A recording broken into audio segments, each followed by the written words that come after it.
سلام تختاتل تنايز channel كما يتخونو تبوكت كونو ناي وتر تمنيتان بهجنانيو لومون كم وترو أقداسن وانا وانت حستوتات حزنا لكم متسينا لنا كتاب موداتنا إذا مدى مسانا كنتون بخبرنا عدمكم زعبازي عم جمريات انهي عم موداتنا برنامج كزاربي ناي هيك دفعوا على اب نيروبا ملو اب سويسرلاند اب زكايات زلو نعو مخفتنا تزقبر ويو علمنا اب كبيد مدرخ ان كلا نقبرو زلنا فيديو يكون لومي مقتلتا نايتي زخيد زلو كبيدن وسان تبل قال ذكروه لتاريخنا علمنا كغير زخل كويناتي زكايد زلو لتاريخنا علمنا نايز حلفه 8 عامت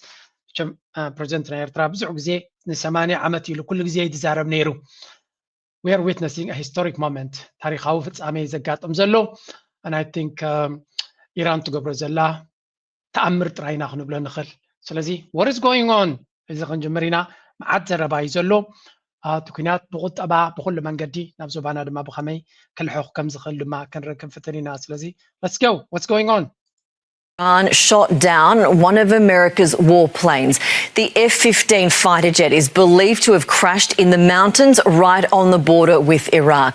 One service member on board has been rescued. The condition of the other isn't known, but Iran has put a bounty on their head. It's claiming direct hits on as many as 4 US planes within 24 hours. That's coming in. This is a US media report that's come out to reveal US's Black Hawk has been hit during rescue operations. 2 US rescue choppers have been hit. This is US media reports again that we are quoting. Choppers in the rescue operation have been hit in Iran itself. كم نريو زلنا نبحكي تاريخ او فصامي يمزبلو زلو እዚ ኩናት እዚ ከቢድና ኮነ ዝኸይድ ዘሎ ግን ከቢድ ካ ክትብለ ይትኽልኒ ኻ ምክንያቱ እቲ ክበድ ናይቲ ኩናት ድሮ ዝሓለፈ ይድመስል ሕጂ እውን ሓደገኛነት ናቱ ይቕፅል ኣሎ እንተኾነ እዚ ኩናት እዚ ታሪኻዊ ፍጻሜ ምዃኑ ኢና ንግንዘብ ዘለና ምናልባት ከም መኽፈቲ ዝኾነና ናይቲ ኩናት ዝኽየድ ዘሎን እንታይ በፅሑ ከም ዘሎን እንታይ ያጋጢሙ ዘሎ ዝብልዎ ዘለው ኣብዚ ሳምራይዝ ገብሩልና ጽንhem ታነፋሪት مجمريا F-15 تبهال نفاريت وديقة دحريو نعان خدحوني لهم زخدو كساب شدشت شوعات نفرتي تحريمان كم زلوا بزحات كاباتن دحينا ناب عدن ناب جناب كويت دين ناب بحر زتحلا دين قالوا قينا نالواجن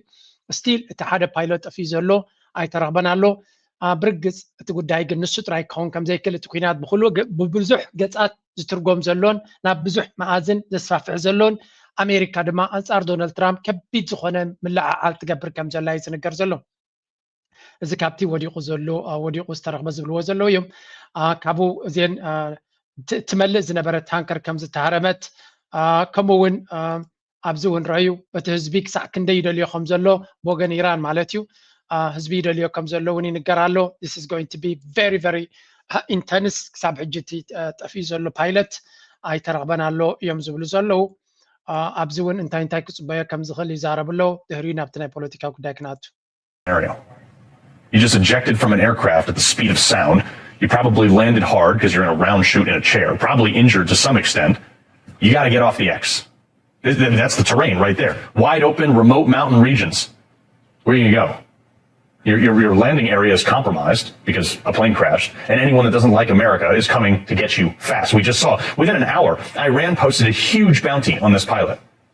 Yeah, I don't exactly know. We know the area, but we don't know exactly where this pilot landed, but this is pretty...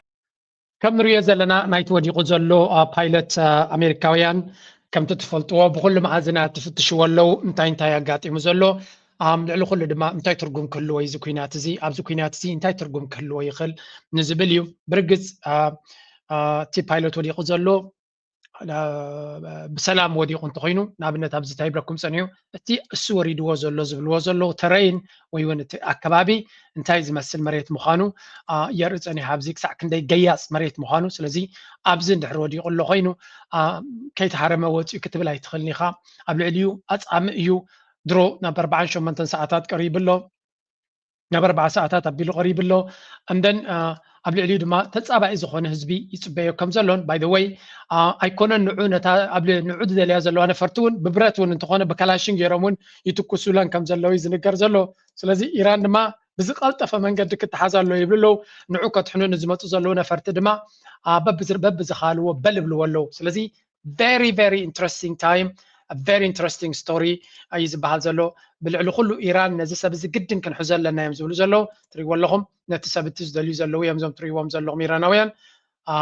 ኣብ ዓዶም እዩ ከባቢኦም እዮም ኣብቲ ከባቢ ዓዲ ዘለዉ እዮም ዝደልይዎ ዘለዉ it's going to be very interesting story ናበይ ገፁ ክቕፅል እንታይ ክኸውን እዩ ክቐትልዎ ይደልዩ ኣለዉ ንሶም ክትሓዝዮም ዝደልይዎ ዘለዉ ግን እቲ ጉዳይ ድማ ከቢድ ክኸውን እዩ ምናልባት ካብቲ ኩሉ ፖለቲካዊ ዳይሜንሽን ናይዚ ዘረባ እዚ ነዚኣ እንተሰማዕካ ጥራይ ትበርሃልካ Iran is the end of American empire as we understand it. And that's sad. Boo-hoo, empire's dying. But it's not the end of the United States. It's not the end of our influence on other nations, hopefully positive influence. It's not the end of our economy. It's the beginning of a very rough time in our economy, of course. But it's hardly the end of it. What we've been doing for likely your lifetime, if you're under 80, is, well, it's not working anymore. ታክ ካርልሰን መቸም ነቲ ዘረባ ኣብ ዝዋን እዚ ንኸንደይ ከጽንሕዎ እዮም ብዙሓት ሰባት ይጽልዩ እዮም ዘለዉ ከይቀትልዎ ምክንያቱ ነቲ ናይ ኣሜሪካ ኢምፓየር ከም ሕሱም ዝሃርሞ ዘሎ ንዶናልድ ትራምፕ ድማ ባዕሉ ደጊፉን ከብኪቡ ናብ ስልጣን ዘብፅዖ ካብቲ ንሕና እንደለናልካ ጉዳይ ወፃኢ ስለ ዝኸድካ ኣንጻርካ ኢና ንኸይድ ዘለና እናበለ ይዛረብ ዘሎ ብሕፅር ዝበለ ንሪዮ ዘለና መዓልታዊ ንሪዮ ዘለና ፍጻሜ ኤንድ ኦፍ ዩኤስ ኢምፓየር ንግስነት ናይ ኣሜሪካ እቲ ን80 ዓመት ትፈልጥዎ ዝነበርኩም ድሌቱ ዝገብር ኣሜሪካ well that's the end of it ናመዛዘሚዩ ይበፅሓሉ ብለሎ ሓደ ካብቶም ቀንዲ ናይ ማጋ ሓይልታ ሚዲያ ፐርሶናሊቲ ዝብል ዘሎ ኣሜሪካ ወዲና ማለት ኣይኮነን ዕንደራ ናትና እዩ ዘብቅዕ ዘሎ እምበር ኣብ ከባቢ ዓድና በስማዓም ኢልና ንኽነብር ዝኽልክለና ሓይሊ የለን እዮም ዝብሉ ዘለዉ ኩሎም ማጋ ሕጂ ኣብ ከባቢና ኣብታ ከባቢና ኖርዘርን ሄሚስፌር ዝበሃል ኣብታ ኣሜሪካ ምስ ከባቢና ዝኣክል ፀጋ ኣለና ዝኣክል ነዳዲ ኣለና ከነማዕብል ንኽእል ኢና ኩሉ ነገር ክንገብር ንኽእል ኢና ኣብ ዓለምና ዞርና ከነቃፅልሉ ንኽእል መንገዲ ግን ክህሉ የብሉን እንኳዕ ከማን ተወድአ ዝብሉ ብዙሓት እዮም እንኳዕ ተወድአ ምክንያቱ ህዝቢ ኣሜሪካ ካብዚ ወላ ሓንቲ ረብሓ የብሉን እንትርፈ ክሳራ ስለዚ ምኽሳር ብምኽሳሩ ተኮይኑ እንታይ ገብረልና ኢና ኣብ ፈቐዶ ሃገራት ከድና ቢልዮናትና ትሪልዮናትና ዝጠፍእ ዘሎ እንታይ ፋይዳ ይደምፅእ ኣለና ዓና ዝብል ዘረባ ኢና ንሰምዕ ዘለና it's very very interesting time ከምዚ ዓይነት ምስክርነት ድማ ንመጀመርያ ንኣሜሪካውያን ዘጋጥሞም ዘሎ እዩ ስለዚ እንታይ እዩ ዝበሃል ዘሎ ሕጂ ምናልባት ኣብቲ ስቶሪ ምልሲልና ክንሪዮ እንድሕር ኮይና ሓደ ካብቶም ንዶናልድ ትራምፕ ደገፍቲ ናቱ ዝነበረ ካብቶም ደገፍቲ ጥራይ ደስማዓኩም ዘለዎ ፀላእቲ ይኮንኩን ዘብፃልኩም ዘለዎ ደገፍቲ ዝብልዎ ዘለዉ ወይ እውን ዝኾኑ ካብ ዝነግሩና ዘለዉ እዚ ኩናት እዚ ናበይ ገፁ ክኸይድ ከም ዝኽእል ካብ መራሒ ናይ ፈረንሳ ክንጅምር መጀመርያ እንታይ ኢልዎ ኣሎ ማክሮን ለንከነ ንመጀመርያ ሓቂ ዝዛረብ ዘሎ እዮም ዝብልዎ ዘለዉ don't like your regime. I don't like your organization. I consider you are threatening your neighbor, so I will intervene and bomb you. You open a Pandora box. Because nobody, I mean, why shouldn't the other do the same? Iran is a very bad regime. No discussion about that. I disagree with them on a lot of topics. But I don't believe that we will fix the situation just by bombings or by military operations. Look at what happened with this type of operation in Iraq, in Afghanistan, in Libya. We never delivered. Never. Even after 20 years. So you have to respect the sovereignty of people. If people want to change a regime, they want to react, step up, they can do so. ከም ትሪእዎ ዘለኹም ኢማኑዌል ማክሮን ናይ ፈረንሳ መራሒ ኣብ ደቡብ ኮርያ ኣብ ዘለወሉ እዩ ዝመስለኒ ኣብ ሓደ ዩኒቨርሲቲ ክዛረብ ከሎ ዝበለ እዩ ኣይደልየካን መንግስትኻ ኣይደልዮን ኣይፈተኽዎን ደስ ኣይበለንን ኣይተበራሃንን መምስ በልካ መፂኻ እቲ መንግስቲ ክግንጥል ኢልካ ምኻድ ትርጉም የብሉን እዚ መንገዲ እዚ ክንገድፈለና ጠጠው ክብል ኣለዎ እዩ ዝብል ዘሎ ንኣሜሪካ ይፀርፍ ዘሎ ንዶናልድ ትራምፕ ይፀርፍ ዘሎ ንቬኔዙዌላ ትማሊ ኣይፈትዎን ኢልካ ንማዱሮ ሓፊልካ ሊኻዮ ሕጂ ድማ ናብ ኢራን ትኸይድ ኣለኻ ኣሚን ካብ ታሪክ ኣይትመሃር እንዲኻ እዩ ዝብሎ ዘሎ ኣብ ኢራቅ ከም ፈቲንኩም ኢራቅ ክሳብ ሎሚ ከመይ ኢላ ኣላ ንሪኢ ኣለና ኣብ ኣፍጋኒስታን ፈቲንኩም 20 ዓመት ገይርኩም ፈሺልኩም ወፂኹም ሊብያ ረዮ ከመይ ኮይና ኣላ ስለዚ ብተደጋጋሚ ነቲ ስርዓት ስለ ዘይፈተኸ ኣነ ናይ ኢራን መንግስቲ ኣይፈትዎን ይብላሉ ናይ ኢራን ስርዓት ዘሎ ምሳይ ዘይረዳድኦ መሊ እዩ ስለ ዘይረዳድኦ ጌትካ ይኮንካ ክትግምጥሎ ዘለካ እቲ ህዝቢ ኣብ ተዓዲ ዘሎ እንተደልዩ ካሊ ኣለዎ እንተደልዩ ክገድፈሎ ናው ኢማኑዌል ማክሮን ቅዱስ ኮይኑ ኣይኮነን ከምኡ ዝብል ዘሎ ሓደ ካብቶም ረሳሕ ተግባራት እትገብር ሃገር ዝመርሕ ዘሎ እዩ ስለዚ ብሓፈሻ ከም ንሪኦ ዘለና እቲ ኩንነት እቲ ሪያሊቲ ካብ መዓልቲ ናብ መዓልቲ እቲ ኮመን ሰንስ ናብ ቅድሚት ይመፅእ ኣሎ ዶናልድ ትራምፕ ድማ he has to face this harsh reality እዮም ዝብሉ ዘለዉ ስለዚ እዚ ሕጂ ኣጋጢሙ ዘሎ ዝበሃል ዘሎ ኩነታት ንምንታይ እዮም ብዙሓት ሰባት ዝዘርቦ ዘለዉ ዶናልድ ትራምፕ he has no way out ካብዚ ሕጂ ኣጋጢሙ ዘሎ ኩነታት ንኽወፅእ ዓቕሚ የብሉን ወላ እውን ዕድል የብሉን እዮም ዝብሉ ዘለዉ ሓደ ካብቶም ደገፍቱ ዝበላ ድማ ስምዑ ብዚ ክሳብ ኣብዚ ቀረባ መዓልቲ ናቱ ኣብቲ መንግስቲ ናቱ ኣማኻሪ ፀረ ግብረ ሽበራዊ ሓይሊ ዝነበረ ዝመርሕ ዝነበረ ሰብ እዩ listen to this one studied the wars of the last 2 decades to their east and to their west, and they saw that essentially you can win by not losing. And so I think for them to keep enough of their leadership alive, and they obviously have a lot of depth in their leadership, and I think their leadership has only been strengthened because of the strikes that we've taken. I think that there's a lot of support right now for the regime, whereas just a couple months ago there probably was less. እንታይ ዝብል ዘሎ መሲልኩም እዚ ጆኬንት ዝበሃል ሓላፊ ናይቲ ዳይሬክተር ናይቲ ናሽናል ካውንተር ቴሮሪዝም ሰንተር ዝበሃል ዝነበረ ቀንዲ ደጋፊ ናይ ዶናልድ ትራምፕ ባዕሉ ሓላፊ ናይቲ ፀረ ግብረ ሽበራ ዝበሃል ዝነበረ እዩ ነይሩ ስለዚ ኩሉ ዓይነት ምስጢራዊ ሓበሬታ ናይ ስለያ ናይ ሽበራ ናይ ገለመለ ኣብ ኢዱ ነይሩ ኢራን ድማ ዝኾነ ይኹን ስቃት ኣይነበራን ዝህርም ስቃት ስለ ዝፈጠረት ኣይኮነትን እስራኤል ስለ ዝደለይዎ ንዶናልድ ትራምፕ ሓባቢሎም እዮም ናብ ኢትዮሞ ብምባል ነቲ ኩናት እዚ ኣይድግፍን እየ ኣብ ናተይ መርሕነት ኣነ ስልጣን ከለኒ ናብዚ ኩናት ከይዶም ኣሜሪካውያን ክሞቱ ኣየፍቅድን እየ ስለዚ ስልጣነይ ብወለንታይ ይገድፍ ኣለኹ ብምባል ዝገደፈ እዩ በዓልቲ ቤቱ ንዑ ኣብ ከምዚ ዓይነት ናይ ግብረ ሽበራ ተባሂሉ ወታደር ናይ ኣሜሪካ ኮይና ኣብ ሱርያ ከላ ዝተቐተለት እያ ስለዚ ዝነበረት ናይ ቀደም በዓልቲ ቤቱ ሕጂ እንታይ ዝብል ዘሎ ብዚ መሲልኩም ኢራን ንዝሓለፈ ኩናት ናይ ማእከላይ ምብራቅ ኣሜሪካ ትገብሮ ዝነበረት ኩሉ ብፅቡቅ ዘፅንዕዎ እዮም ዝመስሉ ይብል ኣሎ ኖ ካብኡ ንላዕሊ እዮም ዝብልዎ ካልኦት ግን ብትክክል ኣፅኒዖም ጥራይ ደይኮነሲ ኣሜሪካ እንታይ ዓይነት ኩናት ክትገብረልካ ትኽእል እሞ ብኸመይ ክትምክታ ትኽእል ኣፅኒዓቶ ጥራይ ደይኮነሲ ብተግባር ኩሉ ዓይነት ስትራቴጂታት ዝገበረት እያ ሓደ ኩሉ ኣፅዋራት ናታ ትሕቲ መሬት ከም ዝኸውን ዝገበረት ፋብሪካታት ናይ ኣፅዋራት ትሕቲ መሬት ክኸውን ከም ዝኽእል ኣብ ትሕቲ መሬት ጥራይ ደይኮነስ ኣሜሪካ እቲ ዝበርትዕ ቦምባታት ናታ እውን ክበፅሖ ከም ዘይክእል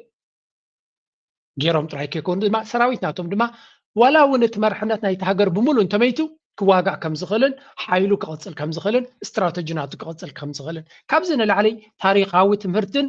ነቲ ትምህርቲ ድማ ኣብ ትግባር ጌርካ ኣብ ባይታ ክሰርሕ ምግባርን ካልእ ነገር የለን ስለዚ ኢራን ኢዝ ንዓለምና ፍሉይ መስተንክር እያ ተርእዮ ዘላ ከምኡውን ምስ ሓያል ሃገር ክትዋጋእ እንድሕር ኮንካ ካባኻ ዝዓቢ ካባኻ ብዝሒ ኣፅዋርን ሰብን ዘለዎ እንድሕር ኮይኑ ከምኡ ልክዕ ብናቱ ብረት ከም ናቱ ሰራዊት ጌርካ ይኮንካ ትዋግኦ ኖ አንኮንቨንሽናል ከምኡ ድማ ኣሲሜትሪክ ወር ብሎ ኣሲሜትሪክ ማለት ፀላኢኻ 100 ነፈርቲ እንተለዎ ካባኻ ስለ ዝዓቢ ብልፅግና ንኣብነት 100 ሚልዮን ዝብለኒ ይብል ኣሎ ብዙሕ ሰራዊት ክዕስክር እዩ ሰራዊት ብዙሕ ስለ ዝዓስከርና ይኮናን ክንወዳደሮ ንኽእል ንሕና ኖ ካብኡ ዝተፈለየ ስትራቴጂ ኢና ክንጥቀም ዘለና ልክዕ ከምቲ ንደርጊ ኣፀቢቑ ካባና ዝበዝሕ መዓት ደገፋት መዓት ነፈርቲ መዓት ገለ ከሎ ህዝባዊ ግንባር ግን ብውሑድ ቁፅሪ ከመይ ገይሩ ኣብ ፍሉይ ቦታታት ብፍሉይ ስርሒት ፈንቅል ረይዎ መራኸብ ኩናት ከክንዲ ገለ ሒዙ ንዘሎ ንኣንሺ ጀላቢ ሒዙ መፂታ ገይሮ ዓለውነው ገይሩ ስለዚ ነቲ ፀላኢኻ በቲ ንሱ ዝፈልጦን ብናቱ ብዝመስል ሓይሊ ዘይኮነ ኮምፕሊት ብዘይፈልጦን ብዘይርድኦን ክግምቶ ብዘይክእል መንገዲ ጥራይካ ክተርሙ ዘለካ ኢራን ድማ ምናልባት ናይ ኢራን ውግእ ኣብ ዓለም ብፍሉይ ኣብ ታሪክ ክምዝገብ ዝኽእል እዩ ምክንያቱ ከምዚ ዓይነት ንኣሜሪካ ከዋርዳ ዝኻለ ሓይሊ ስለ ዘይረኣና ሓደ ካብቲ ዝብልዎ ዘለዉ ንኣብነት እዚ ሕጂ ዝብሎ ዘሎ ጥራይ ዘይኮነስ ብተግባር ከርየኩም እዚያ ንኣብነት ስምዕዋ actually hit a US F-35 stealth jet. Every news channel right now is blowing up with the exact same question. How in the world did a tiny Iranian missile manage to target a fighter jet that even Russia's billion-dollar radar systems can't spot? Let's break down exactly. ሕጂ እንታይ ነው ንሰምዕ ዘለና እዛ እዚ ሕጂ ወዲቓ ዘላ ዝብልዋ ዘሎ ነፋሪት F-15 እያ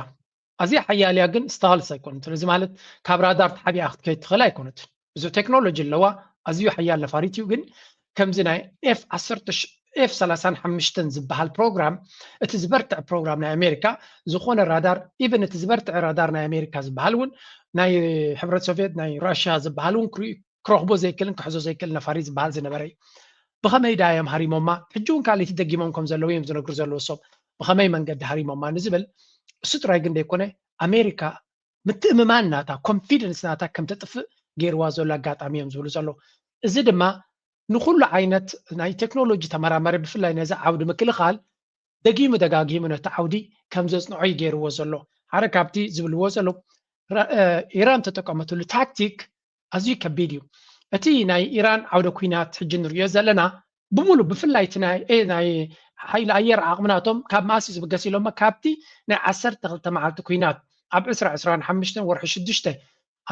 እስራኤል ዝፈነወትሎም ኩናት ካብኡ ዝተበገሰ እዩ ምክንያቱ ኣሜሪካ እንታይ ዓይነት ዓቕሚ ኣለዋ እስራኤል እንታይ ዓይነት ዓቕሚ ኣለዋ እንታይ ክገብሩ ይኽእሉ ብኸመይ ክመፁ ይኽእሉ ኩሉ ምስ ረኣዩ ቅልጡፍ ዝኾነ ለውጢ ንክገብሩ ተገዲዶም ነይሮም ስለዚ ሓደ ካብቲ ሽዑ ብዙሕ ኣድማዓነት ኣርእዩ ዝበልዎ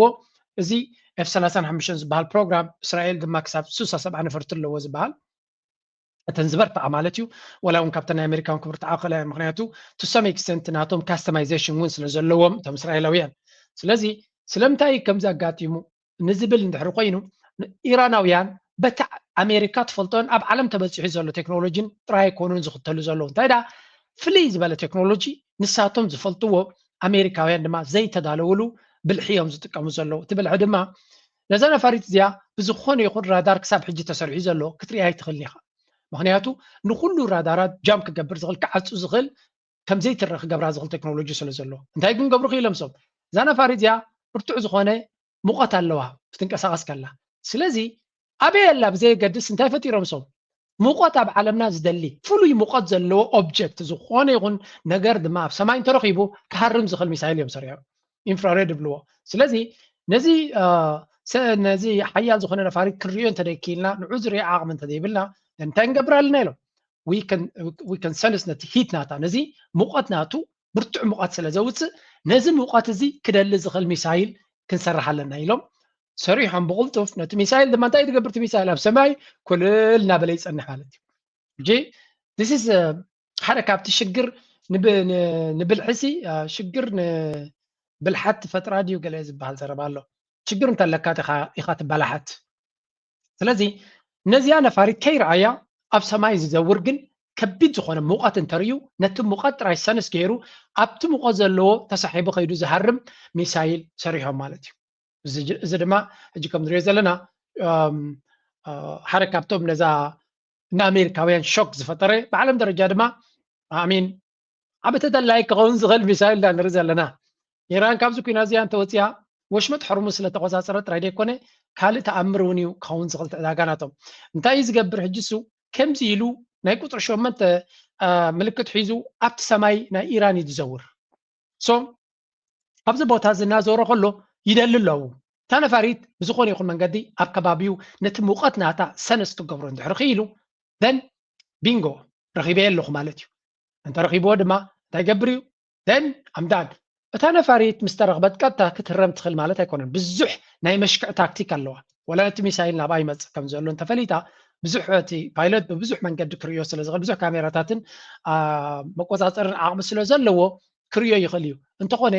እቲ ሚሳይል ንባዕሉ እውን ኤግዛክትሊ ነቲ ዘድልዮ ዕላማ ጥራይ ክሃርም ዝደሊ ስለዚ ወላ ከተሽኩዖ ትፍትን እንድሕር ኮንካ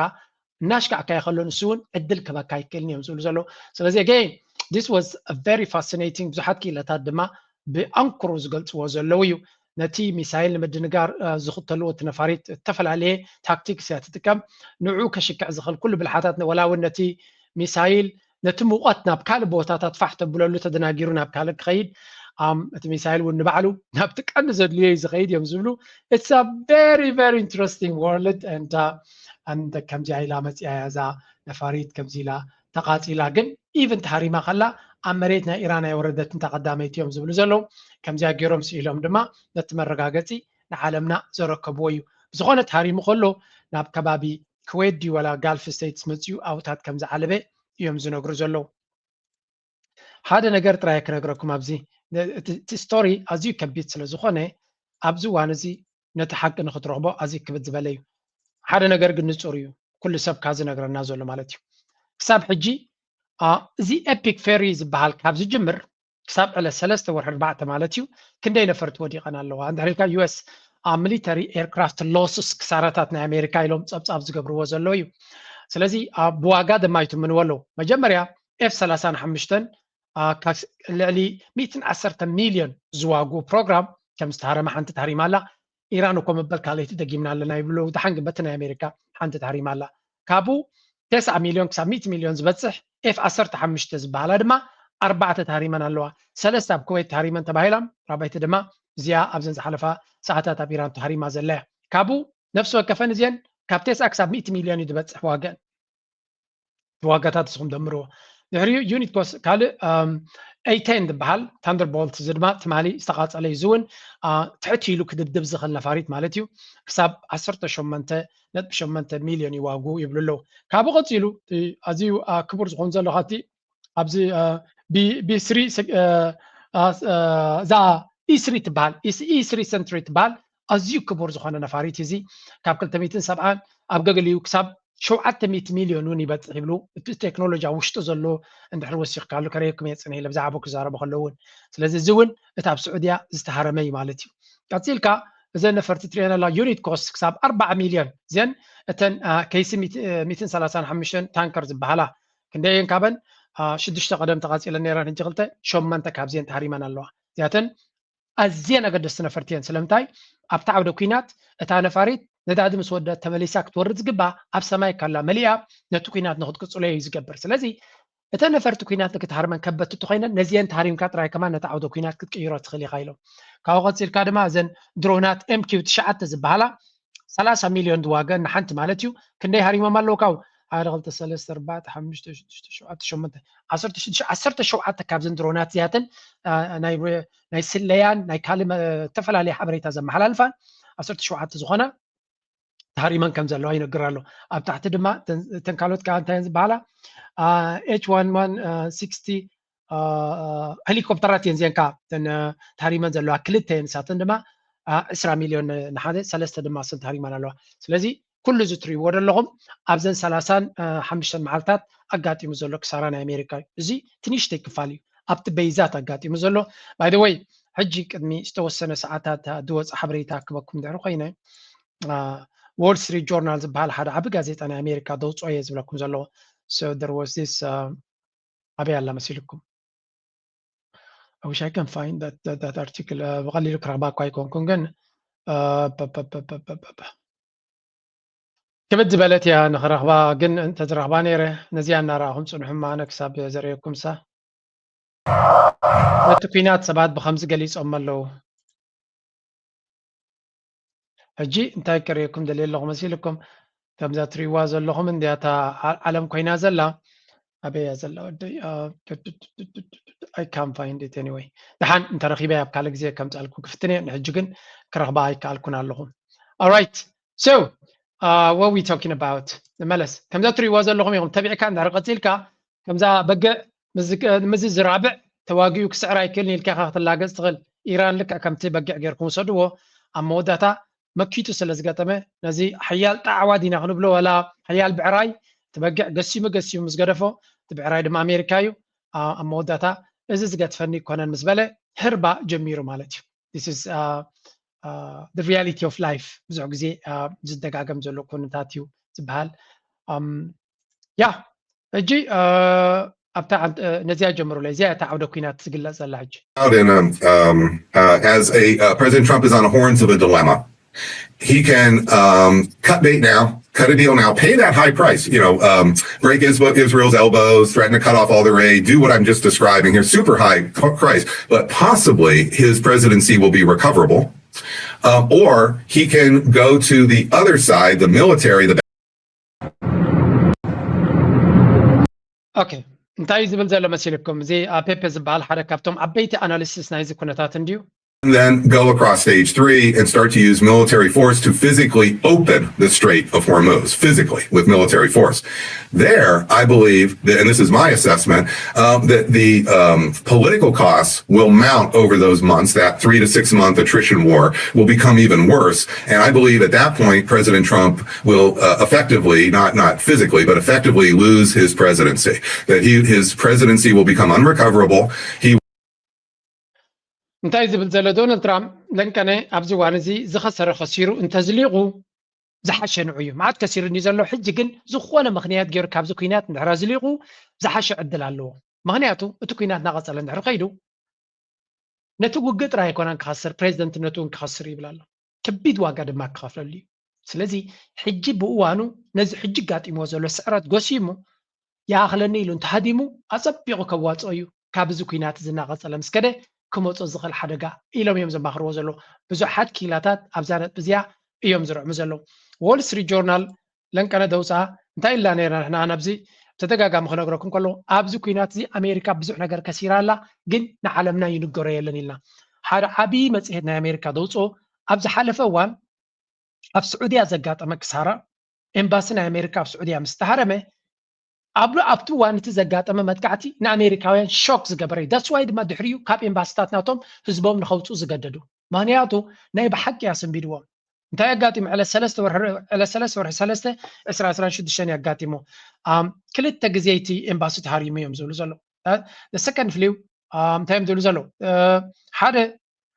The Wall Street Journal reports 2 drones hit the compound. كلتا دروناتين هاريمانتي قصرنايت غزا. The second flew through the hole created by the first. بتاكا ليتو درون بينجيرا متيار تنسايلوم. Exactly بتا نخوال قداميت زفطرتو باغيرياتيا. زيا متقعت زيا عبايا زراويت ارستغوينا زلايا مغنياتو ابزو قداي زي China and Russia يدالوهم يمزبحالو. كنكسلينا. Then انتا يقاتي مابزي بلو. Okay. The fire burned for half a day. إتا إمباسي نفرق معاتي تقاطسي لي بلو. فزي قليل ما تقعد كم زي نبري. كبر ما 3 floors were heavily damaged. كابتن هنس أنا إتي إمباسي ثلاثة دربتات مالتيو completely كعرّا خمسة كل كوين تحريمه including a CIA station. عند ما ناي CIA مدبر سليان أمريكا مالتيو. سو كان تهاسيو. Parts of the embassy were not recoverable. كفالنا إتي إمباسي كتسجنا يكلني. أزيك زوارد عنوات كبيس الزغنة. Parts of the embassy okay. It struck قدامي مهرمتي لما متقعتي ساعة حدا 3 AM وقحت مالتيو مثلا ليت مالتيو نب دحر فرق ليت مالتيو تحريمه during working hour okay AM مالتيو PM يقولوا ده اليوم I don't know during working hours بنا أمريكا يوم تغطر وزلوا مالتيو سلزي during working hours several hundred people wounded would have been inside أبتجزي أنا يسرح ساعات يقاتمو بما يجوز أرسب أبسرح كم زنبرن أبتبوتات دما mass casualty بزو حسبات حرقة هم زوردهم زي أي تنقرنا له عسرت حد سميتهمنا عسرت قلت سميتهمنا يوم زول زلوا أبزو بوتات زين بما يجوز سب زنبرلو أب نايس سرح ساعات بزي قاتمه mass casualty أزيوم زحت حرقة كم زوردهم a former CIA counterterrorism chief put it bluntly Iran built an indigenous weapon, fired it hundreds of miles and put it directly into the US embassy. So لذي فلو يزخونه ناتا ميسايل بكسبت أب كبيت زخونه متقعد كم زجبر اللومن تزنا برا حدا قادمة بخمس من قدي أبزون بسلتات قلت والله خندي وان كم زغط عليه. So لذي this is a tragic متقعتي كبيت زخونه متقعتي كاب تثبيتنا أمريكان عقبنا أمريكان وصعي زخونه أمريكا دما كسب وشت عاد السماعة دسمبدا كونتات إلهم يوم زقلت وزلوا. سلازي زقت ما مزلوا شيء بده قليل ككر زخل كم زي كونه دقيمهم دقاقيمهم ولا ونتهم أقد استأمريكاين يوم زنقر وزلوا تي زنبرة حرقة متى كم زمسل لما مخل من قدر ريالنا أبزيا نزاستور زيا كزارب ولا خلوا سمعوا. And I'm going to come to you. China-Russia cooperation hands the U.S. a grievous loss as Iran conflict escalates. Expert warns. Rob, I think you got a clip on this because this is causing some people to get close to each other. This is Gordon Chan. We've had him on the show before. Go ahead, Rob. Gordon, anything else strike you about China's relationship with Iran and how it's undermining the United States in all of this? I'm going to come to you with this one first. We just lost an AWACS plane in Saudi Arabia, and the Russians and the Chinese almost certainly supplied the information to Iran for targeting purposes. That was a grievous loss for us. There's got to be some cost on China for continuing its. And let this. Sorry, نغتل زيادة رأي نسمع يمه. Yeah, and that was an early warning jet, which gives early warnings to intelligence to the region's officials and troops on the ground. And the Wall Street Journal reported that a replacement of that jet will cost $700 million. That was a real loss. You're right.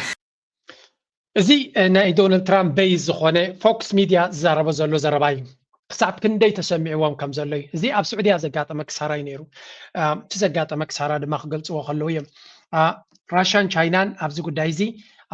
ኣገዳሲ ኢንተሊጀንስ ወይ እውን ስለያዊ ሓበሬታ ብፍላይ ራሻ ረቂቕ ዝኾነ ስለያዊ ሓበሬታ ህብ ከም ዘላዮም ዝዛረቡ ዘለው ፅን ኢሎም ክዛረቡ ከስማዓኩም እየ ስለዚ ኣብዚ ኩናት እዚ ብዙሓት ሓይልታት እዮም ኣንጻርና ተሰሊፎም ዘለው እዮም ዝብሉ እታ ቀንዲ ዓይ ደስ ዝበለትኒ እቲ ዝወረዶም ክሳራ ጥራይ ደይኮነ ኣብዚ ኣላትኩም ነቲ ጉዳይ ክገልጽዎ And then I'll touch on that point, which is the best explanation I've seen for why Trump did this, so seemingly so out of character, is from, we'll call him a friend of mine in sort of the Washington world. Some mobster, a friend of mine, like, is it a couple of hours? It's like, just let him catch the car. Who's the dog? Right? The neocons have wanted this war with Iran. The deep state have wanted this war with Iran forever.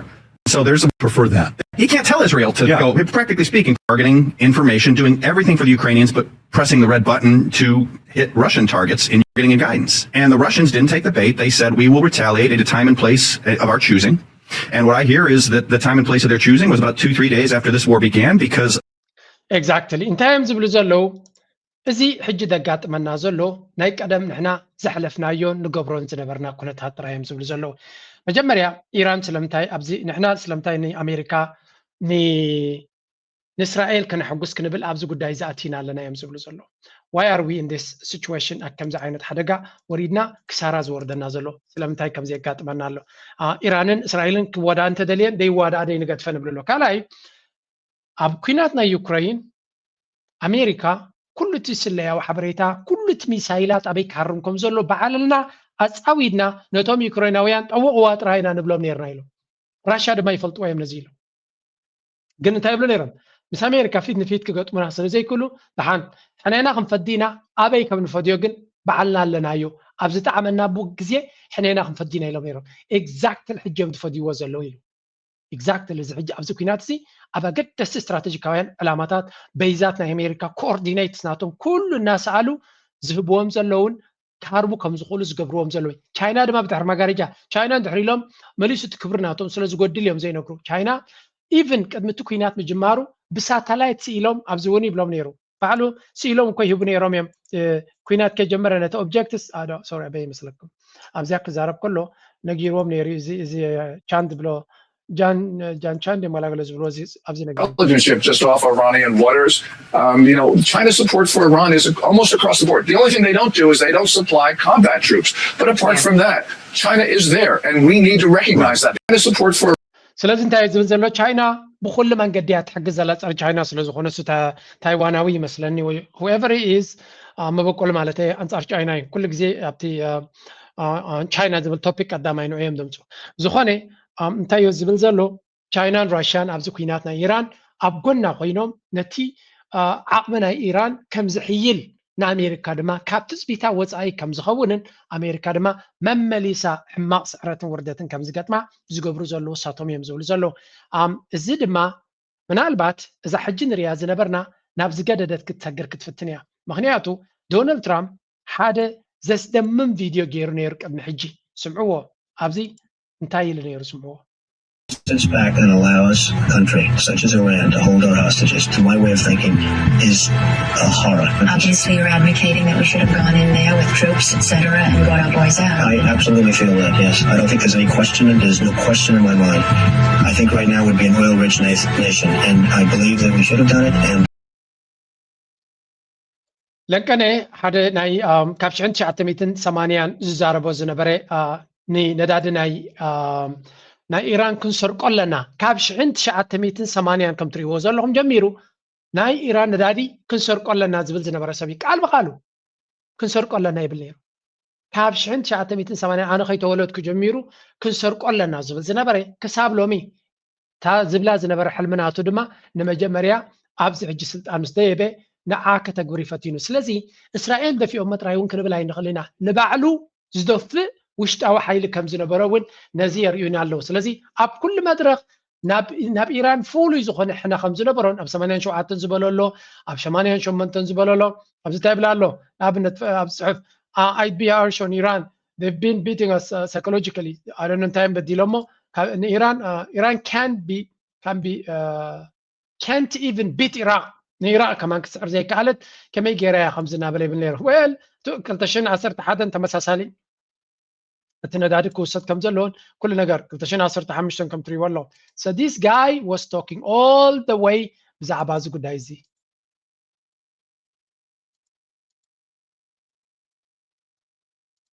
Okay. اوكي كم تريود اللهم كساب اسرع حمشتم كل جزء بزعبا زارسزي مستزاربي نيرو سلازي انتاينا نرد لنا it doesn't matter ابزوانزي اب اسرع شدشن زبالات راي تقدسنا حنتي فليت نفاريتنا تو تماريخا خلا حساب حجب زع انتاي زارب علسو بزعبا ندادي تراي زارب الله فزي نتوش متحرموز حنساب صنحونا مخن كفتو نتنداد بمولو كنسرقينا معات حبت خنقبرينا يبللو نجاس ودتاي قاط ما لبتوش متحرموز زي موداتا اباغرات عرب كسغر سلازغونكو. The effective blockade of the Strait of Hormuz has posed a problem for President Trump as a significant portion of global shipping has been paralyzed because of the war. But in a social media post today, the US president claims America can open the strait and make money by taking Iran's oil. In a Truth Social post, he said, with a little more time, we can easily open the Hormuz Strait, take the oil and make a fortune. He goes on to say it would be a quote. نسو نزوش مت حرموز كفيتو نتندادي اكسرقن كوسدني حسب نيرو ويل ابريالي تجن وشمت حرموز نسو كخفت زخل عقمون يبلون ولا وانت دلي عقمون يبلون باي ذا واي انت سكيبل ولو حلف حليفهم اوروبايان نابي كيدهم كم زلو. And let this French cargo ship through now. There's And how did the ship get through? That's the question there, Catherine. Here's what's interesting about this story. It's not the fact the ship sailed through the Strait of Hormuz, right?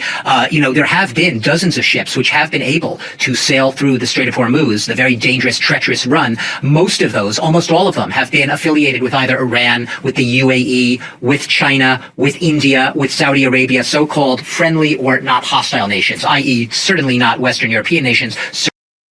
እዚ ወሽመት ሕርሙዝ ካብ ዝዕጾ ጀሚሩ ምስ ኤውሮጳ ብፍላይ ናይ ኣሜሪካ ናይ እስራኤል ከምኡውን ኤውሮጳውያን ምስ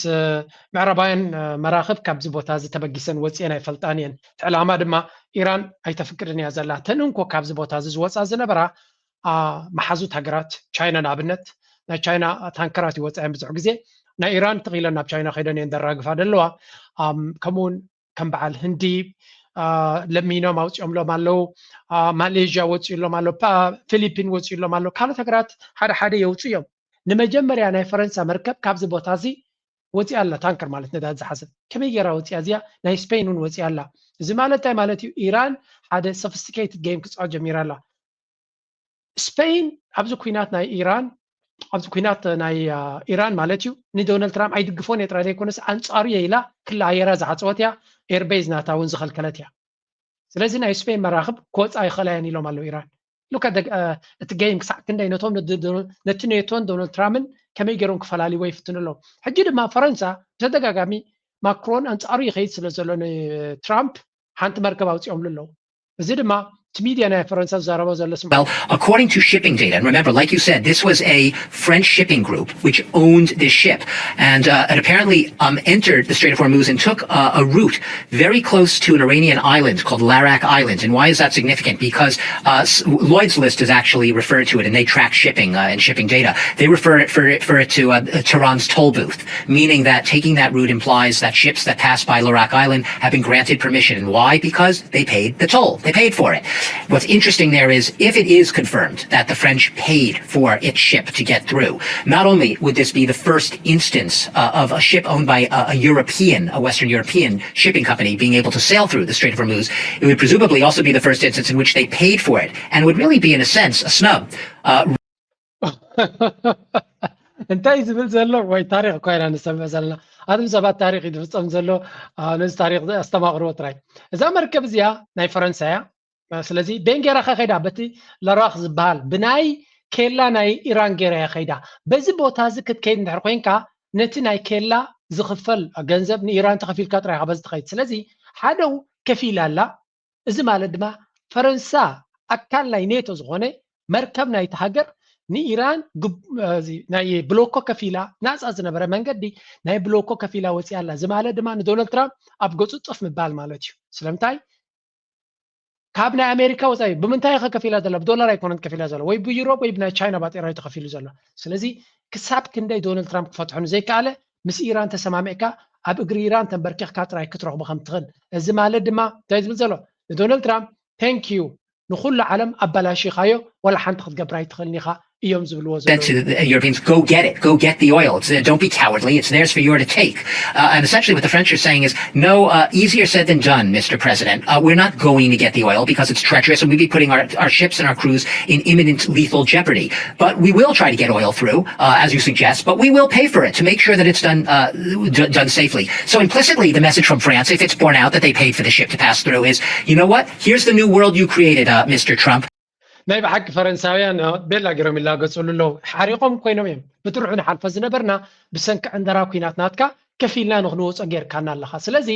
ናይ ኣሜሪካ ዶላርን ናይ ኣሜሪካ ሱፐርመስን ኣብ ምልክት ሕቶ ኢቲኻዮ በዓልኻ ንሕና ድማ ተዋጊእና ከይድና በወሽመጥ ሕርሙዝ ከይድና ንዋጋሉ ምክንያት የብልና ንስኻ ከማ ናይ ገበርከ ንሕና ኢራን ክፈሉ ተይላትና ክንከፍል ኢና ብባጤራ ናይ ቻይና ክፈሉ ተይላትና እውን ክንከፍል ኢና ነዳዲ ስለ ዘድልየና ምክንያቱ ኣብ ዩኬ ኦልሬዲ ናይ ጄት ፊዩል ዓብ ፀገም ኣጋጢሙሎ ኤሮጳ ድማ ከምኡ እዩ ስለዚ ናይ ግድን እዮም ኣብ እግሪ ኢራን ክንብርከኹ ወሽመጥ ሕርሙዝ ድማ ነቲ ኩናት ንዑ ዝሓዘ ጥራይ ዝውስኖ ዶናልድ ትራምፕ ድማ ሓንቲ ክገብር ኣይከኣለን ጌም ቼንጀር ይበሃል ኣሎ ታሪክ ይፍፀማሎ ንብለኩም ዘለና ድማ ካብ ዝተበጊስና ኢና ኩሉ እዚ ነገር እዚ ምስ ናትና ከባቢ ኣተሓሒዝካ ክትሪኦ ከለካ ድማ ዝለዓለ ትርጉም ክብለና እዩ ምክንያቱ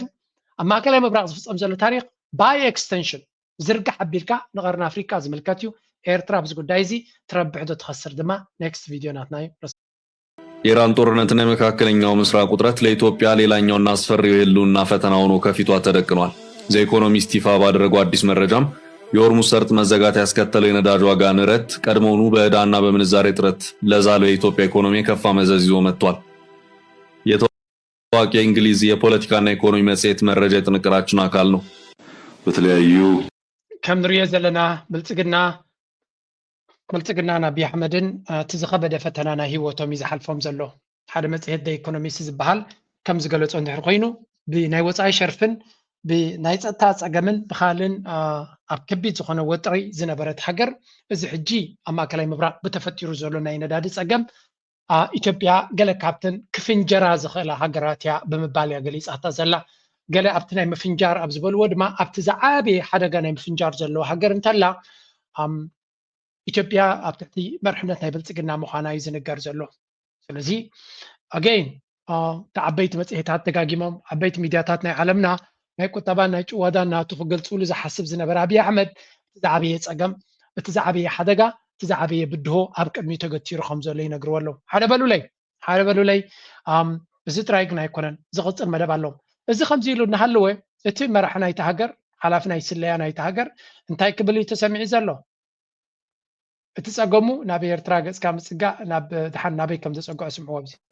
በአሁኑ ወቅት በመካከለኛው ምስራቅ እየተካሄደ ያለው ጦርነት ከባህር ደህንነት ጋር በተያያዘ በቀጠናው አዲስ ስጋት ፈጥሯል። በተለይ እንደ ኢትዮጵያ ያሉ የባህር በር መዳረሻ የሌላቸው ሀገራት ላይ ሁኔታውን ውስብስብ አድርጎታል። ኢትዮጵያ የባህር በር መዳረሻ ለማግኘት በምታደርገው ጥረት ውስጥ ወቅታዊ የጂኦፖለቲካዊ አሰላለፎች በፍጥነት ከመቀየራቸው ባሻገር ቀጠናው በቀይ ባህር ላይ ተጽዕኖ ለመፍጠር የሚፈልጉ ኃይሎች የፉክክር መናኸሪያ የሆነ መምጣቱም ተጨማሪ ስጋት እንዲደቅን አድርጎታል። ሁኔታው የኢትዮጵያ የባህር በር ጥያቄ ከወደብ ፍላጎት በላይ በቀጠናው አስተማማኝ ጸጥታና ደህንነትን የሚያረጋግጥ አንድምታ እንዳለው ያመለክታል። በመሆኑም በቀይ ባህር ተደራሽነት ላይ የጋራ ተጠቃሚነትን ለማስፈን ሁሉም የቀጠናው ሀገራት በትብብር መስራታቸው አስፈላጊ መሆኑን ለማረጋገጥ በዲፕሎማሲው መስክ የተጀመሩ ስራዎችን አጠናክሮ መቀጠልም አስፈላጊ መሆኑን የግድ አድርጎታል። ይህ ቁልፍ የሆነ የኢትዮጵያ ብሔራዊ ከም ትሪእዎ ዘለኹም ሓላፊ ናይቲ ሃገራዊ ድሕነት ናይ ኢትዮጵያ ዝኾነ ካብቲ ናይ ብልጽግና ካድረታት ወይ እውን መራሕቲ ካብ ኩላቶም እውን ቁሩብ ርእሲ ኣለዎ ኢልካ ክትዛረበ ትኽእል እንተሎ እዚ ሓላፊ ናይቲ ስለያ መርበባት ናይ ኢትዮጵያ ርድዋን ሁሴን እዩ እንታይ ዝብል ዘሎ ናይ ኢትዮጵያ ፀጥታዊ ኩነታት እዩ ዝገልጽ ዘሎ ከቢድ ዝኾነ ፈተና ከም ዘለዎ እቲ ሃገር ኣብ ብዙሕ ድማ እቶም ኣብ ውሽጢ ሃገር ብዙሕ ፀገማት ዝፈጥሩ ዘለዉ ምስ ናይ ደገ ፀላእቲ ተወሃሂዶም ንፀጥታን ድሕነትን ኢትዮጵያ ከምኡ ነቲ ሃገር ኣብ ሓደጋ ከውድቕዋ እዮም ዝፅዕሩ ዘለዉ ናበለይ ትዛረብ ኣብ ልዕሊኡ ድማ እቲ ጉዳይ ኣብ ማእከላይ ምብራቅ ወይ እውን ኣብ ኢራን ተፈጢሩ ዘሎ ናብ ኢራን ዝግበር ዘሎ ኩናት ብዘበገሶ ምክንያት ዝተፈጠረ ናይ ነዳዲ ናይ ካልእ ናይ ፀጥታን ፀገም ነቲ ናይ ኣፍደገ ባሕሪ ኣጀንዳ ኢልና ዘበገስናዮ ክሳዕ ክንደይ ኣገዳስነት ከም ዘለዎ በሪሂልና ኣሎ እዩ ዝብል ዘሎ ስለዚ I don't see anything ምስቲ ጉዳይ እቲ ዘተሓሓዝ ግን ንሳቶም ምሱ ከተሓሓዝዎ ኢና ንርኢ ዘለና ተደጋጋሚ እንታይ እዮም ዝብሉ ዘሎ ናይ ኣፍደገ ባሕሪ ወደብ ጥራይ ዘይኮነ ዘድልየና ድሕንነት ናይቲ ባሕሪ ንምሕላው ካብ ከተማ ካብ ርእሲ ከተማ 100 ኪሎ ሜትር ከይድካ ንህዝብኻ ኣብ መሬት ድሕነት ናቱ ከተውሕዝ ዘይከኣልካስ ኣማኢት ኪሎ ሜትራት ርሒቕካ ኣብ ባሕሪ ከይድካ ኣሜሪካን ካልኦት ዓለማትን ዘይከኣልዎ ንዑ ከይድካ ንስኻ ንኢራን ኣደብ ከተትሕዝ ማለት ድዩ ወይ ንሑቲ ክስዕር ማለት ድዩ እቲ ሓሶት ናትካሲ ንስኻ ከማናይ ተኣምኖን ኢኻ ግለፍ ካልኦት ኣይኮነን ሕጂ እንታይ እዮም ዝብሉ ዘሎ ፐርሲስተንት ቻሌንጅ ኣብ ኢትዮጵያ ዘሎ ናይ ሴኩሪቲ ላንድስኬፕ ዝገልጽ ነይሩ እንታይ ብላ ኣሎ ኣብዚ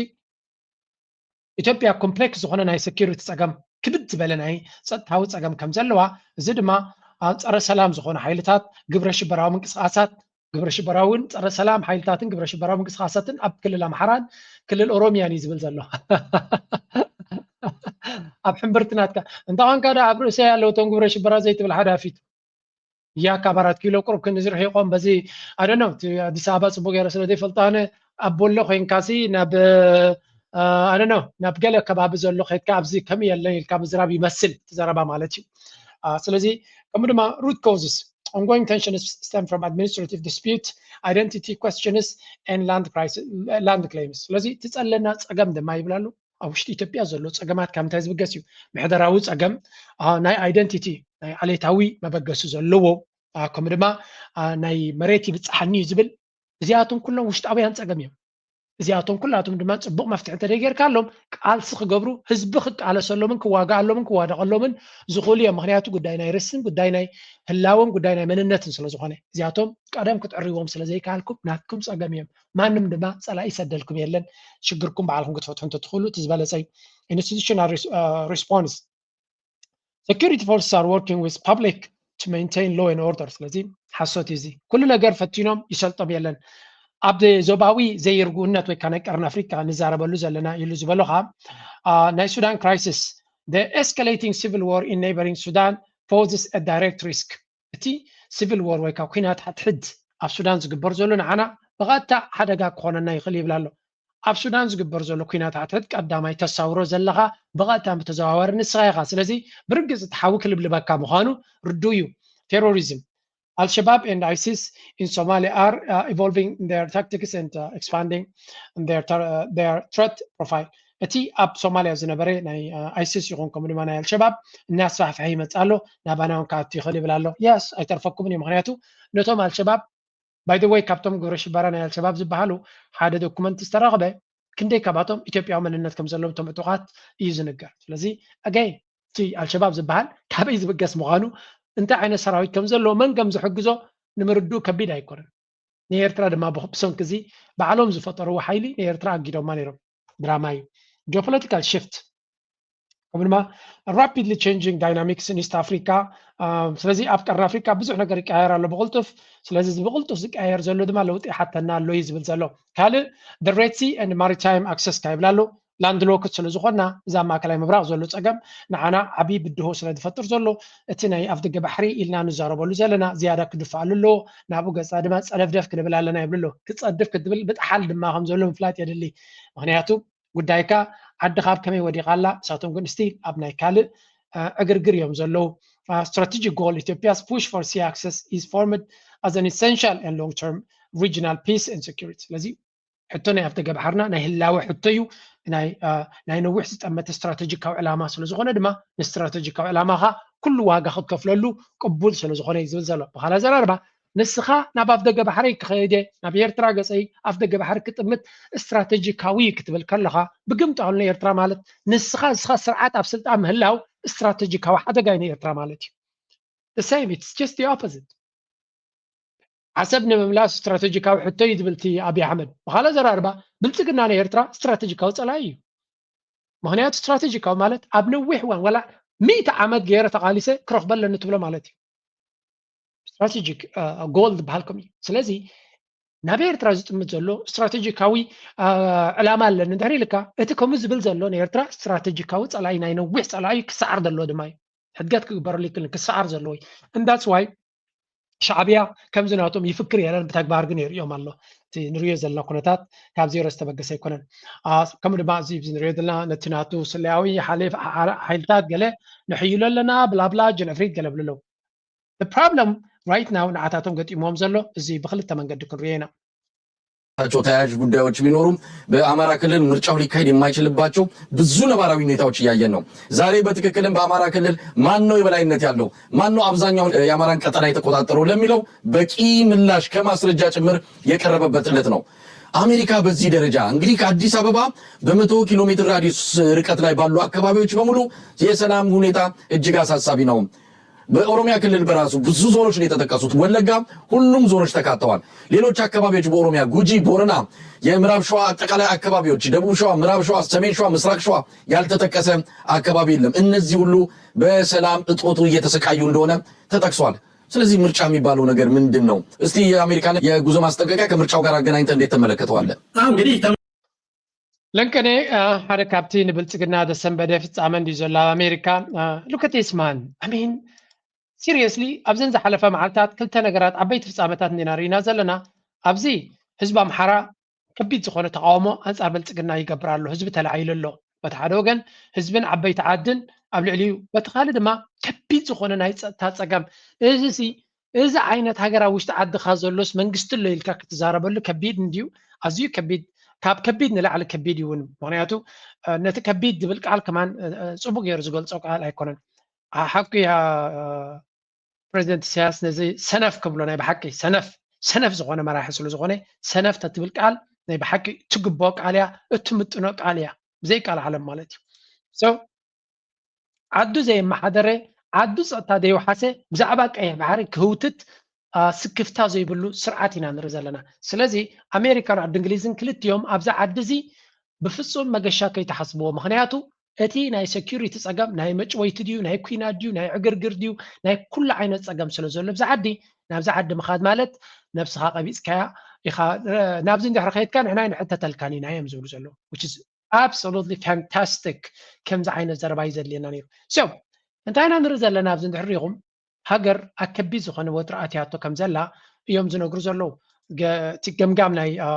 ኢንጂነር ይልቃል ክንሪኦ ኢና እቲ ፅቡቅ ነገር ብክልቲኡ ክንሪኦ ስለ ዝኾና ቅድሚኡ ነዛ ናይ ኢንጂነር ይልቃል ቅድሚ ምርኣይና ሓንቲ ነገር ከርእየኩም ደልየ ኣለኹ። እዚያስ ክስምዕዋ ኣለንቀነ ክንስሐቅ እውን ሰሓቅ ጥዕና ስለ ዘሎ በእንስሳት በጋሪዎች እንስሳት የሚሳቡ ጋሪዎች እና በራሱ በእንስሳት ጀርባ የምናደርገው ትራንስፖርቴሽንም ማበረታታት ነው ያለብን። ማዘመን እንችላለን። የአህያ ጋሪዎች አሉ፣ የፈረስ ጋሪዎችን እሱን እያዘመን እንደ ትራንስፖርት አማራጭ ስራ ላይ እንዲውሉ የማድረግ ስራም እየሰራን ያለነው በዚህም ጥሩ ውጤት መንግስቲ ብልጽግና እንታይ ይብላ ኣሎ ክሳብ ዝኾነ ይኹን ናይ ነዳዲ ለውጢ ዝመፅእ ኩሉ እቲ ዘለና ፀጋታት ከም በዓል ናይ ኮሮሳ ከም በዓል ናይ ኣድጊ ከም ናይ በዓል ገመል ከምኡ እውን ንካልኦት ብእግርካ ምኻድ ኩሉ እዚ ዘለና ፀጋታት ማክሲማም ተጠቀም ጂዲፒ 9% ይዓብሎ ናይ ቢልዮን ዶላር ቁጠባ ኣለና ንሻዕብያ ድማ ቆሞ የቆሩ እናበልካ ድልገፅ ዝነበረ ተመሊስካ ናብ ኣድግን ናብ በቕልን ክምለስ ኢና እዩ ዝብል ዘሎ። ኣብየት ብልፅግና ረኺብዋ ዘሎ ጉድ መወዳእታ እኳ ዘይብሉ ነዳዲ ረኺብና እንጆይ ግበርዎ ዝበሃሉ ዝነበሩ ናብ ካሮሳን ናብ ገመልን ገፅኩም ተበገሱ ኩሉ ፀጋታትኩም ኣዋድዱ ኣብዚ ቀረባ ክመፅእ ዝኽእል መፍትሒ የለን ዝብል ዘረባ ከም ኣማራፂ ናይ ብልፅግና መፅኡ ኣሎ። እቲ ዝሕዝን ክፋል እዚ ፀገም እዚ ብዓለም ደረጃ ዝመፀ እዩ ኢልካ ክትዛረበሉ ትኽእል ኢኻ። እቲ ፀገም ግን ከምኡ ይኮነን። እቲ ፀገም ካበይ ዝመፀ ይመስለኩም? ክልተ ነገር ክንርኢ ኢና። እዚ ፀገም እዚ ብልጽግና ባዕሉ ዘጓሃሮ ፀገም ምዃኑ ስምዑ። እዚ especially as of yesterday, the minister admitted a massive corruption in the fuel industry, something you've been saying in the past, Jawar. What was your reflection of where we are now, if I can start by that? The impact, there are two major impacts, an immediate and long term. An immediate is the food shortage on Ethiopia. The second is, and probably much more devastating, is the shortage that will come with fertilizer. The fertilizer will be affected both in terms of transportation and as well as in terms of production. We heavily rely on urea. Urea is already been severely affected its production as well. So since we rely heavily on imported fertilizer, and our farmers over the last decade or so have been moved out of natural fertilizer into modern. ጀዋር እንታይ ዝብል ዘሎ እዚ ጉዳይ እዚ ኣዝዩ ከቢድ ክኸውን ከም ዝኾነ እዩ ዝንገር ዘሎ። ሓደ ኣብዚ ሓዳሽ ቪድዮ ናቱ ዝሰማዕክዎ እዚ ኣጋጢሙ ዘሎ ኣብ ኢትዮጵያ ነዳዲ ወይ እውን ናይ ድኹዒ ፀገማት ብሰንኪቲ ኩናት ናይ ኢራንን ናይ ወሽመጥ ሕርሙዝን ኣጋጢሙ ዘሎ ንኩሉ ዓለም ክትፅፀሉ ፀገም እዩ ስለምንታይ ካብ ሙሉእ ኣፍሪካ ብፍላይ ድማ ናይ ቀርኒ ኣፍሪካ ኣብ ኢትዮጵያ ሕልፍ ዝበለ ፀገም ናይ ሎጂስቲክስ ዘጋጥም ዘሎ ንዝብል ድማ ብልሽውና ናይ ብልፅግና ተፈጠሮ ኢሉ ከቢድ ዝኾነ ብልሽውና ኣብ ኬንያ ይኹን ኣብ ካልእ ኣፍሪካ ብልሽውና ኣሎ ኢሉ ከም ናይ ብልፅግና ግን ኣይኮነን ኢሉ ከቢድ ብልሽውና ስለ ዘሎ ቀድሚ ዝኾነ ይኹን ኩናት ጀሚሩ ኣብ ሓፂር ግዜ ከቢድ ዝኾነ ሓደጋ ወሪድና ይብላ ኣሎ ስለዚ ናይ ብልሽውና ፀገም ስለ ዘለና ዳ እምበር ናይቲ ዘጋጠመ ኣብ ኢራንን ወሽመጥ ሕርሙዝ ዘጋጠመ ፀገም ጥራይ ኣይኮነን ፀገምና ኢሉ ካልኣይ ድማ ኢሉ ኣብ ከምዚ ፀገም ድማ መፍትሒ ኢኻ ተራዲ ኢሉ እንታይ ገይሩ እሱ ናብ ኢማራት ከይዱ ሽግር ናትና መሊሱ ኣብኢስዎ ኢሉ ናብ ኢማራት ዘኽዘኽ ዘብላ ይነበረካ ሓቢካ ትድውለላ ተደሊኻ ንኢማራት ኣጆኺ ኢማራት ትብላ ተደሊኻ ድማ ጌምክን ሓደ ሓላፊ ትሰድድ ባዓልካ ኣብ ዓውደ ኩናት ዘላ እሞ ኣብ ዝኸፈ ኩናታት እያ ዘላ ንባዕላ ትርመስ ዘላ ምስ ዝርመስ ዘሎ ከድካ ሽግርካ ይተብእስን ኢኻ ኢሉ ናይ ርሑቕ ክጥምት ዘይክእል ዓሻ መራሒ ከም ዘለና በዚኻ ትፈልጥ ኢሉ ካልእ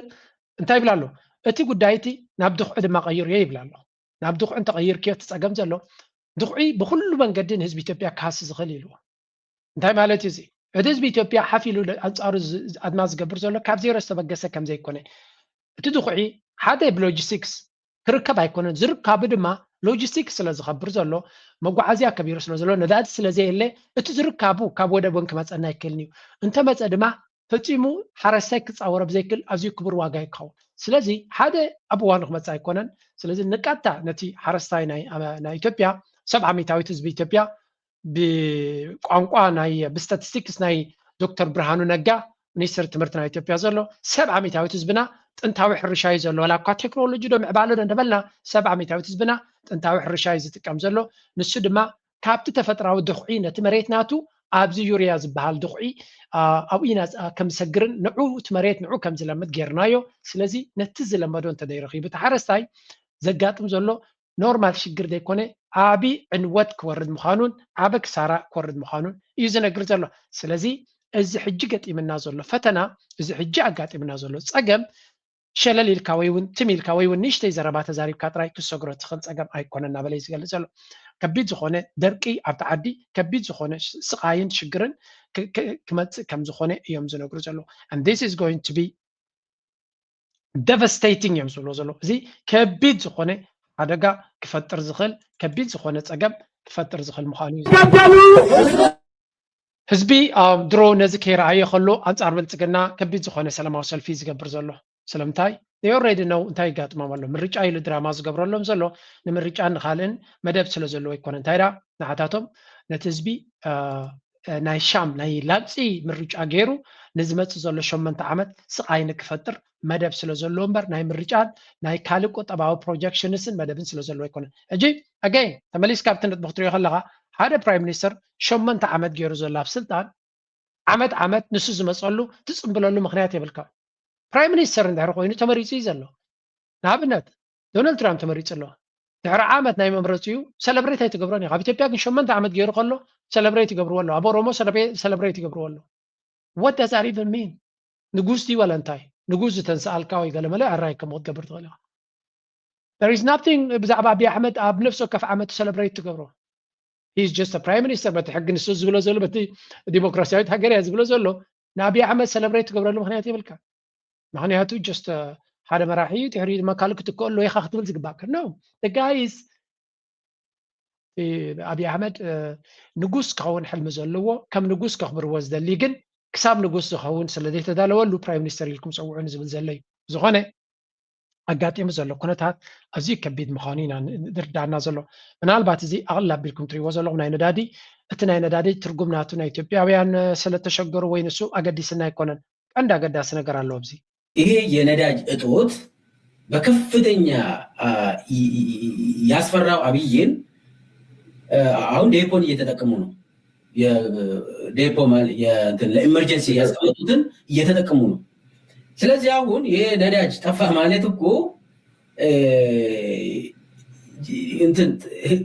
የአብይ ታንክም እኮ ነዳጅን ይጠቀማል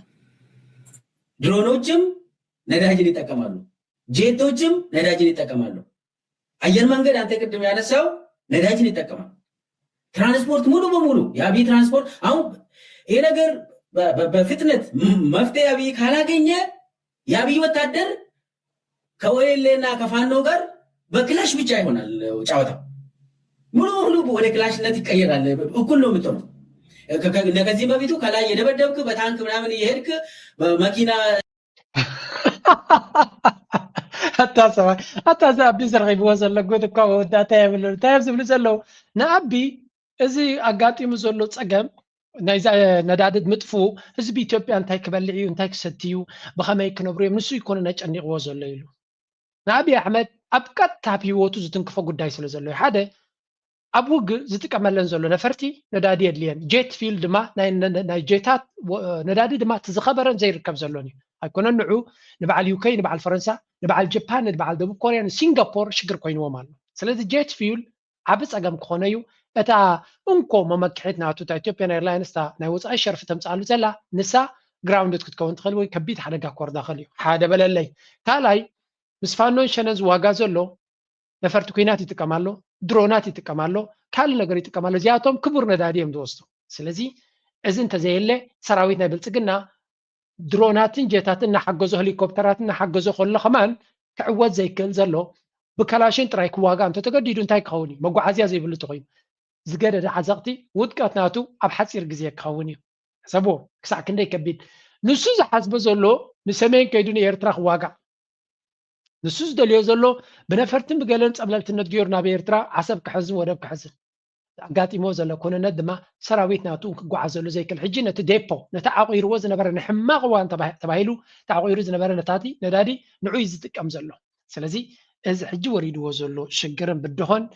ازي كبيديو ابي احمد دما نزا اتي وازلو وتري بخميك وصايو ازغير وانو يمزلو زلو سلازي نهزبي كبيت فتنا يصبيلو مخنياتو بزي دخعي درالو تكركب ايكلني كندي كفالاي تهاجر اي حرس اي نكحرسن نكنبرن تشجيرو له قبل لي دخعيه بلون مريد ما زي دخعي سرحني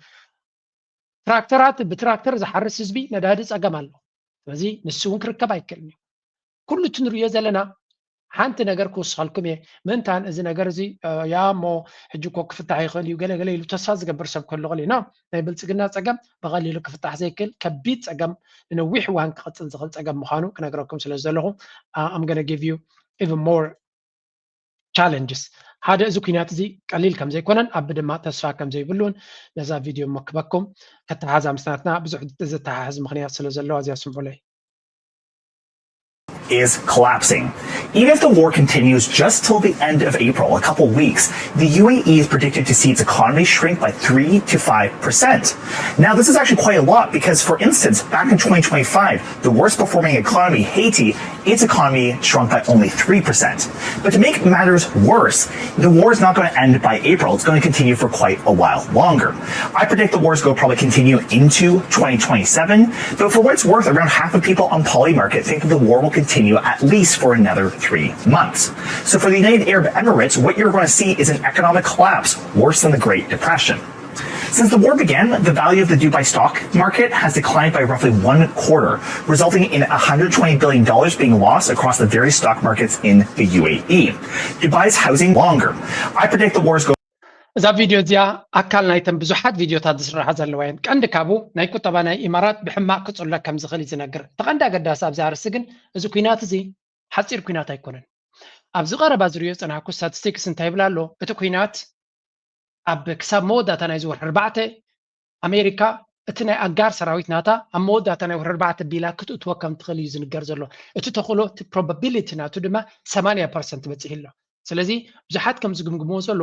መወዳእታ ናይ ወርሒ 4 ናይ ኣጋር ሰራዊት ወራር ናብ ኢራን ክቕፅል እዩ እዚ ኩናት እዚ ድማ ብውሕዱ ክሳብ 2027 ክቕፅል ይኽእል እዩ ዝብል ዘሎ እቲ ኩናት ብቐሊሉ ክውዳእ ዝኽእልን ከምቲ ዶናልድ ትራምፕ ዝሕስዎ ዘሎ ከም ዘይኮነን እዩ ዝበሃል ዘሎ ብኻልእ ኣዘራርባ ቁጠባ ናይ ኢማራት ከቢድ ዝኾነ ሓደጋ ኮርዶ ከም ዝኽእል በብዙሕ መንገዲ ይግምገም ኣሎ ድሮ እቶም ዓበይቲ ፕሮጀክሽንስ ዝብሉ ዘለው ብ3 ክሳብ 5% ደትሰላይ ስቱልት ምክንያቱ ነዳዲ ጥራይ ንምንታይ ኢምፓክት ገይሩሎም ኣሎ ኣብ ልዕሊ ቱሪዝም ናቶም ኩሉ ነገር ዓውዲ ኩናት ኩሉ ነገር እንድሕሪ ሃዋዊስካዮ ፈፂምካ ክኸውን ዘይክእል እዩ ስለዚ እታ ንብልጽግና ከተትሕኖ ትኽእል ዝነበረት ሃገር ብፍጹም ከተትሕኖ ከም ዘይትኽእል ደይኮነሲ ንባዕላ እውን ከቢድ ዝኾነ ፈተና ገጢምዋ ከም ዘሎን ስታክ ማርኬት ናቶም ይኹን ሪል ስቴት ማርኬት ናቶም ብከቢድ ደረጃ ሓደጋ ወዲቕዎ ኣሎ ነፍሲ ወከፍ ዝሓለፈት መዓልቲ ድማ እቲ ቁጠባ ኢዝ ብሊዲንግ ኢኮኖሚ ኢዝ ብሊዲንግ እዮም ዝብሉ ደም ይደሚ ዘሎ ምክንያቱ ኩሉ ዕድላት ናቱ ተዓፂዎ ስለ ዘሎ እቲ መንግስቲ ኣብ ኢማራት ዘሎ ድመርፆም ዘሎ ምርጫታት ድማ ሕማቃት እዮም ጽቡቃት ምርጫታት ወስድ የለን መብዛሕትኡ ግዜ ዝወስድሎም ዘሎ ስጉምትታት ንህዝቢ ተሰንብዱ እዮም ንህዝቢ ንኢንቨስተር ተሰንብዱ ውሳነታት ይውስናሉ for example I'm going to tell you ኣብዘን ዝሓለፋ ሰዓታት ዝረኣኹ ሪፖርት ክበኩም ኣብ ኢማራት ኣብዚ ዋን እዚ ካብ ኢማራት ካብ ዱባይ ድወፁ ዘሎ ሓበሬታ እንድሕር ሰሚዕና በተደጋጋሚ እንታይ ይብሉ ኣሎ መሲልኩም ኣብ ልዕሊ ሰባት ዘሰንብድ ውሳነ ይወስድ ኣለዎ ዝኾነ ይኹን ስእሊ ካብ ኢማራት ድወፁ ዘሎ ካብ ዱባይ ድወፁ ዘሎ ነቶም ዘውፅዎም ሰባት ንገሊኦም ንክልተ ዓመት ንገሊኦም ንሓሙሽተ ዓመት ንገሊኦም በሽሓት ዶላራት መቕፃዕቲ ይገብሩሎም ኣለዉ እዚ ማለት እዩ ሰባት ነዛ ዓዲ እዚኣ ኣሚኖም ከም ዘይመለሱ ይገብሮም ኣሎ የባህርርዎም ኣሎ ማለት ሓደ ሰብሲ መሰል ደሊድ ኸደካ ሓደ ኤውሮጳዊ ወይ ኣሜሪካዊ ክመፀካ እንድሕር ኮይኑ ዲሞክራሲ ዝፈልጥን መሰል ዝፈልጥን እዩ maybe tax ከይከፍል ክደሊ ኸሊ ግን they also know privileges ና ሂወቶም ይፈልጡ እዮም ተረጋጊዮም ክነብሩ ሓሳባቶም ክገልጽሉ ዝኽእሉ ኣሰባት መብዛሕትኡ ግዜ ድማ ናይ ሚድያ ፐርሶናሊቲን ገለንካ ስለ ዝኾኑ ሓሳባቶም ክትጭብጦም ኣይትኽእልኒ ኢኻ ስለዚ እዚ ነዚ ክራይሲስ እዚ ንምምካት ዝጥቀምሉ ዘሎ ብልሒ ድማ መመሊሱ ኢማራት እንታይ ዓይነት ዲክቴተርሽፕ ከም ዝኾነ ክሳዕ ክንደይ ከቢድ ፖሊሲ ከም ዘለዎም ክሳዕ ክንደይ ናይ ፖሊስ ሃገር ምዃኑ ክሳዕ ክንደይ ሰብ ተረጋጊዩ ሓሳቡ ክገልጸሉ ዝኽእልን መሰሉ ክጥቀመሉ ዝኽእል ዓዲ ከም ዘይኮነ ይርድኦም ኣሎ እዚ ድማ ሓደ ካብቲ ዲሞክራሲ ከም ዘለዋ ገይሮም ክሸጥዋ ዝፍትኑ ዝነበሩ እታ ዲሞክራሲ መይታ እቲ ዘይትንከፍ ወይ ከዓ ሴፍ ሄቨን ውሕስነት ዘለዎ ገነት ገይሮም ዝገልጽዎ ዝነበሩ ገነት ከም ዘይኮነ ተፈሊጡ ውሕስነት ከም ዘይብሉ ተፈሊጡ ሎሚ ዘብለጭልጭ መኻይንን ሓንቲ አርቲክል ወፅያ ዝነበረት ኣብ ዱባይ ቀደም ክቡር መኪና ዘብለጭልጭ መኪና ገለ ዝረአዩሉ ዝነበረ ሎሚ ኣብ ፈቐድ ኣንጎሎ ካብ ድሮን ተፈንጪሉ ዝወረደ ደብሪ ይብልዎ እቲ ምቃል ናይ ድሮናትን ናይ ባሊስቲክ ሚሳይልን ዝረአዩሉ ቦታ ይኮይኑ ዘሎ እዮም ዝብሉ ዘሎ ስለዚ እንታይ ኢና ንርኢ ዘለና ሓደ ዱባይ ሰርቫይቭ ክትገብር እንድሕር ኮይና እዚ ኩናት ቀልጢፉ ጠጠው ክብል ኣለዎ ሎሚ ጠጠው እንድሕር ኢሉ እዚ ኩናት ዱባይ ዕድል ኣለዎ ባህላ ያኒ የስ ናይ 35 መዓልቲ ክሳራ ጋጢሞ ኣሎ ግን ስቲል ምስኣቶም ክወዳደር ዝኽእል ዕድላት የለን ኣብ ዓለም ዕድላት ዝብለኩም ዘሎ ታክስ ብዙሕ በዓል ትካል ኣብ ጀርመን ዘሎ 35% ተትኸፍል ወላ 0% ታክስ ኣብ ኢማራት የልካዮ ዝወዳደር ነገር ኣይኮነን ዘሎ እዚ ካብ ናብኡ ንኣብነት ኣብ ስዊስ ስለ ዝቕመጥ ከም ትካል 15% ኢኻ ትኸፍል ስለዚ 15% ብሴፍቲ ዘለዎ ዓዲ ክትነብር ያ ክትመርፆ ትኽእል ኢኻ ኣብ ጀርመን ኣብ ዩኬ እንድሕር ከድካ ግን ታክስስ ቀታሊ ስለ ዝኾነ ሰባት ናብ ዱባይ ክኸዱ እዮም ንዱባይ ክቐትላ ዝኽእል ስዑድያ ከምቲ ናቶም ታክሲ ሲስተም እናተጠቀመት ነቲ ዕድላት ኢንፍራስትራክቸር ናይ ቴክኖሎጂ ናዕብየቱ እንድሕር ከይዳ ከምኡ እውን ተን ካልኦት ሃገራት ዖማን እውን ከምኡ እንድሕር ክጥቀሙ ጀሚሮም ነቲ ናቶም ስፔስ ድማ ናክፍዕዎ እንድሕር ከይዶም ሃገራት ዓረብ ንዱባይን ንኢማራትን ዝያዳ ካሲዋ ይኽእሉ እዮም ሰብ ብዓብዩ እውን ካልኦት ሃገራት ነዚ ታክቲክ ዝተጠቒሞም ክጥቀምሉ ተጀሚሮም ካሲዎም ይኽእሉ እዮም እንተዘየለ ሕጂ ኩናት ጠጠው እንድሕር ኢሉ ሰብ ከይፈተወ ወላ ናብ ዱባይ ክመለስ እዩ ምክንያቱ alternatives ኣማራፂ ካብ ታክስ ተኣልዩ ትካላቱ ክመርሓሉ ዝኽእል መንገዲ ወላ እውን እንታይ ዝመርፅ ሰብ መሲልኩም ኣብ ዱባይ ኮይ ቅመጥ ሰብ ትካሊ ኣብ ዱባይ ዝገብረ መራዊ ይቅመጥ እዩ ምክንያቱ ክትቅመጠሉ ምቹው ዓዲ ይኮነን ስለዚ እቶም ሃብታማት ኣብኡ ዝኸዱ ኣብኡ ትካሎም ገይሮም ሜቢ ኣብ ታይላንድ ይቕመጡ ወይ እውን ኣብ ካልእ ዓለም ይቕመጡ ስለዚ እቲ ታክስ ሄቨን ገይሮሞ ዝነበሩ ስቲል ተወዳዳሪ ሓይሊ ስለ ዘይብሉ ክምለስ ምኻለ ግን እዚ ኩናት መጠን ዝነውሐ መጠን እቲ ዝወርዶም ዘሎ ዕንወት ናይ ኩሉ ነገር ተሪኻዮ ብቐሊሉ ክቅያር ዝኽእል ወይ ብቐሊሉ ናብቲ ናይ ቀረብ ቁጠባኦምን ሃብቶምን ክምለሱ እዮም ኣይብለኩም ሰርቫይቭ ክገብሩ ክእሉ እዮም ግን እቲ ቁጠባት ገንዘብ ሃብቲ ናብኣቶም ክውሕዙ ክብለኩም ኣይከልኒ ምክንያቱ እቶም ተራ ሰባት ንኣሽቱ ትካላት ዘለዎም ክመፁ ክእሉ እዮም ዓበይቲ ትካላት ግን ኣብ ካልእ ዓለም እውን ተመሳሳሊ ዕድላት ኣለዎም ሲንጋፖር ኣለዎም ንኣብነት እቶም ሚልዮነራት ኣብ ሲንጋፖር ተመሳሳሊ ናይ ታክስ ሄቨን ኣለዎ ኣብ ስዊዘርላንድ ኣለዎ እቶም ቢልዮነራትን ሚልዮነራትን they still have options ኣብ ካልእ ዓለም እውን ስለዚ እዚታት ኣብ ግምት ኢኻ እቲ ናይ ኢማራት ብድሆ ከቢድ ክኸውን ከም ዝኽእል እዩ ዝነግር ዘሎ ንዓና ድማ ኢማራት ሕማቅ ከጋጥማ ወይ እውን ገለ ንክገብራ ናቶም ሕማቅ ደስ ስለ ዝብለና ኣይኮነን ሓደ ኢማራት ኣብ ቀርኒ ኣፍሪካ ትገብሮ ዝነበረት ጉዳይ ንኸተወግድ ወይ እውን ኢዳ ንኸትሕፅር ዘገድዳ ምክንያት ክፍጠር ክእል ኢና ንብል ዘለና ልዕሊ ኩሉ ድማ እቲ ናብኣ ተፀጊዑ ዝኸይድ ዝነበረ ብልፅግና ከቢድ ዝኾነ ፈተና ይወርዶ ስለ ዘሎ ብኡ ዓይኑ ስለ ንሪኦ ዘለና ኢና ካብ ኩሉ ኣብ ቀርኒ ኣፍሪካ ዘጋጥም ዘሎ ኩነታት ኣተሓይስካ ክትሪኦ ከለካ ድማ ትርጉም ይህበካ ማለት እዩ The whole of Africa is not getting any better, Jawar. It's what's happening in Somalia is something that keeps somebody awake. We are looking at an increasing violence on the border with Ethiopia and South Sudan. Nothing is being talked about it. Through Benishangul, we are already experiencing a violence that is pushing its way inward towards Ethiopia. This is the violence in Sudan, and now South Sudan and Gambela. And now we don't know what's going to happen in Somalia, whether Somalia is going to stabilize itself after what happened to the Southwest State president, the ousting and the replacement.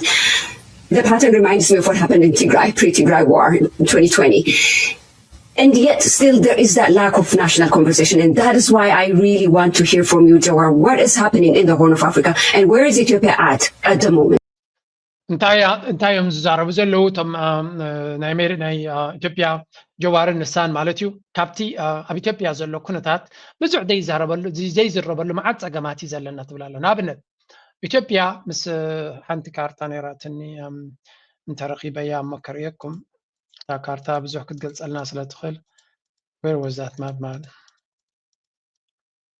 I can't find it ኣብ ገለ ነይራ እታ ማፕ እንደዝረኽባ ነይረ መራኽኹም ነይረ ግን እንታይ ዘርየካ right now እቲ situation ኣብ ኢትዮጵያ ዘሎ እቲ ጉዳይ ኣብ ኢትዮጵያ ኣብ ፀጥታዊ ኩነታት ናይ ኢትዮጵያ ክትሪኦ ከለካ ብኩሉ ዶባት ምስ ኩሎም የፀገም ዘለዋ ምስ ኣብ ጋምቤላ ዝበሃል ምስ ደቡብ ሱዳን ዘለዎም ዶብ let me find you ካርታ ናራኻ እዩ ዝያዳ ክርዳእካ ዝኽእል እቲ ኩነታት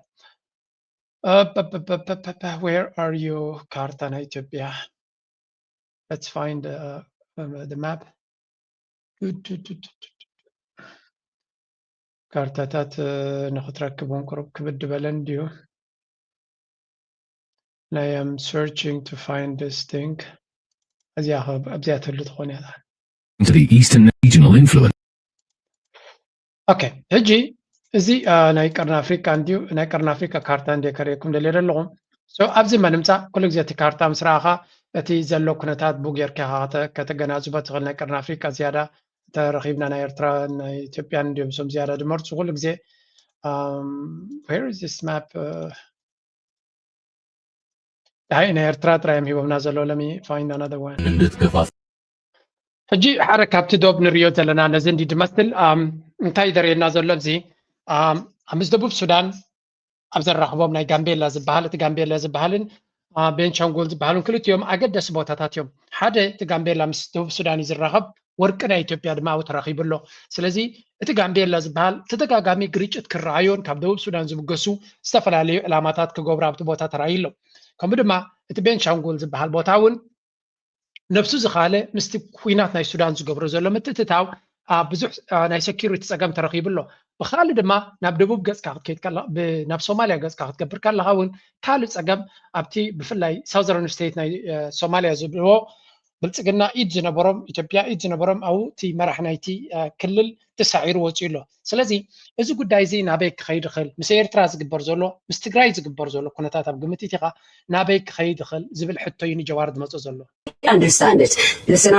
to comment about walking, I don't mind people walking on the front. Travel between cities and particularly movement of goods. You cannot do trade on all days. This will kill the economy. And at the time when the country needs to build more train lines for impact that will last for a long time, even if the impact of the Tigray war. And now it's right towards the war in the north against Tigray and Eritrea. To plus pause the right towards the war in the north against Tigray and Eritrea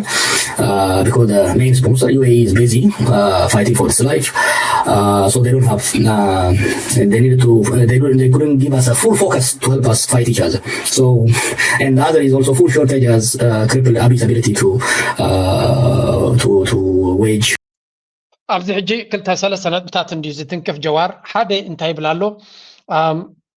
ብልጽግና ነቲ ህዝቢ ብእግሩ ክጓዓዝን ወክ ክገብርን ትራንስፖርት ታክሲ ገዲፉ ካልእ መንገድታት ከናዱ ከም ዘለዎ ኣተሓሳሲቡሎ ኣነ ይድግፈየ ሰብ ብእግሩ እንተኸደ ጥዕና ክኾነ ዝኽእል ፀገም ግን ዘለናዮ ሂወት ብመጓዓዝያ ጥራይ ብእግርካ ጥራይ ከይድካ ክትወፅእ ትኽእል ድዩ መግቢ ካብ ሓደ ቦታ ናብ ካልእ ቦታ ክኸይድ ሎጂስቲክስ ከመይ ገይሩ ክንቀሳቀስ እሱ እዩ ፀገም ዝኸውን ዝኽእል ካልእ ድማ ሰብ ንስርሑ ኣብ ጥቃ ገዝኡ እንተሎ ብእግሩ ክኸይድ ይኽእል እዩ ስርሑ ርሑቕ እንተኾነ እንታይ ክገብር ከመይ ገይሩ ክወፍር ከመይ ገይሩ ክምለስ ኣብ ሰዓታቱ ከመይ ገይሩ ክርከብ ይኽእል ስለዚ ብዙሕ ሕቶታት እዩ ዝለዓል ይብላ ኣሎ ካብ ወፃኢ ድማ እቲ ኣብ ቀርኒ ኣፍሪካ ዘሎ ዳይናሚክስ ኩሉ ነፍሱ ወከፍ ዶብ ነፍሱ ዝኸኣለ ሰፊሕ ኣርእስቲ እዩ ዝብሎ ንኣብነት ናብ ሰሜን ገፅካ ናብ ኤርትራ ክግበር ዝኽእል ዝነበረ ናብ ትግራይ ክግበር ዝኽእል ዝነበረ ተሓሲቡ ዝነበረ ኩናት ንግዚኡ ጠጠው ኢሉ ኣሎ ስለምንታይ እቲ ስፖንሰር ናይቲ ኩናት ዝነበረ ንባዕሉ ናይ ህላወ ፈተና መፂዎ ስለ ዘሎ ኢማራት ማለት እዩ ኢማራት ናይ ህላወ ፈተና ኣጋጢሞ ካብቲ ፈተናት ብኸመይ መንገዲ ክወፅእ ይብል ስለ ዘሎ ኩናት ናይ ሰሜን ንግዚኡ ጠጠው ኢሉ ኣሎ እዚ ማለት ግን እቲ ኩናት ኢማራት ብኸመይ ትውድኦ ይተረኣዩ ካብዩ ውፅኢት ናይቲ ፕላን ክቅፅል ኣይቅፅልን ክንገሮ እዚ ማለት ድማ ብግምጣሉ ኤርትራ እንታይ ክትገብር ኣለዋ ክሳብ ኢማራት ሓውስ ኢላ ክፅበ ኣለዋ ኤርትራ ክሳብ ኢማራት ተንሲኣ ካብቲ ኩነታት እዚ ኩነታት ናቶም ተተፈትሕሎም ድማ ግዜ ክወስዱ ይኮኑ ናብ ብልፅግና ንብልፅግና ንምሕያል ንዓቢ ንምድሓን ግዜ ክወስዱ ይኮኑ ስለምንታይ ከምኡ ብለኩም ኣለኹ ቢካዝ ዓቢ ፐርፌክት እዩ ንዓታቶም ኢትዮጵያ ሰፋሕ ሃገር እያ ዓባይ ሃገር እያ ናይቲ ዲፕሎማሲ ናይ ኣፍሪካ ሰንተር እያ ስለዚ ንብልፅግና መሓዝ ንዓቢ መሓዝ ማለት ከም ዓቢ ዓይነት ድማ ክረኽቡ ከቢድ እዩ ከም ዓቢ ዓይነት ሙሉእ ብሙሉእ ተንበርካኽነት ዘለዎ ኣቦም ክረኽቡ ከቢድ እዩ ስለዚ they cannot risk him ንዕሉዝ ክገብርዎ ግን ንባዕሎም ከቢድ ፈተና ኣለዎም ክገብርዎ ዝኽእሉ ካ የለን there is nothing ሕጂ ክገብርዎ ዝኽእሉ ገንዘብ እዮም ክህብዎ ዝኽእሉ ገንዘብ ንባዕሉ መፍትሒ ይኮነን ነዳዲ ክህብዎ ንባዕሎም እውን የብሎም ናብ ዝዋን እዚ ከውፅዎ ይክእሉን እዮም ዘለዉ እቲ ነዳዲ ክወፅእ ኣይክእልን እዩ ዘሎ ሽግር የጋጥሞም ኣሎ ስለዚ ካብቲ ኩሉ ዘለዎም ኮሚትመንትስ ድማ ንዑ ብፍሉይ ክገብርሉ ካ ከቢድ እዩ ስለዚ ኣብይ ኣሕመድ ከቢድ ዝኾነ ፈተና ይገጢምዎ ዘሎ እዩ ዝብል ዘሎ እቲ ኣትይዎ ዘሎ ድማ ብቐሊሉ ክውፃእ ዝኽእል ፈተና ኣይኮነን ናብ ዝብል ኢኻ ትወድቕ ብወገን ተጋሩ እውን ተመሳሳሊ ርኢቶ ኢና ንሰምዕ ዘለና ዘገድሰና ናይ ትግራይ ጉዳይ እዩ ህዝቢ ትግራይ እዩ ብርግፅ ግን ዘንፀላልዩ ዘሎ ኩናት ካብኡ ላዕሊ ሓደጉ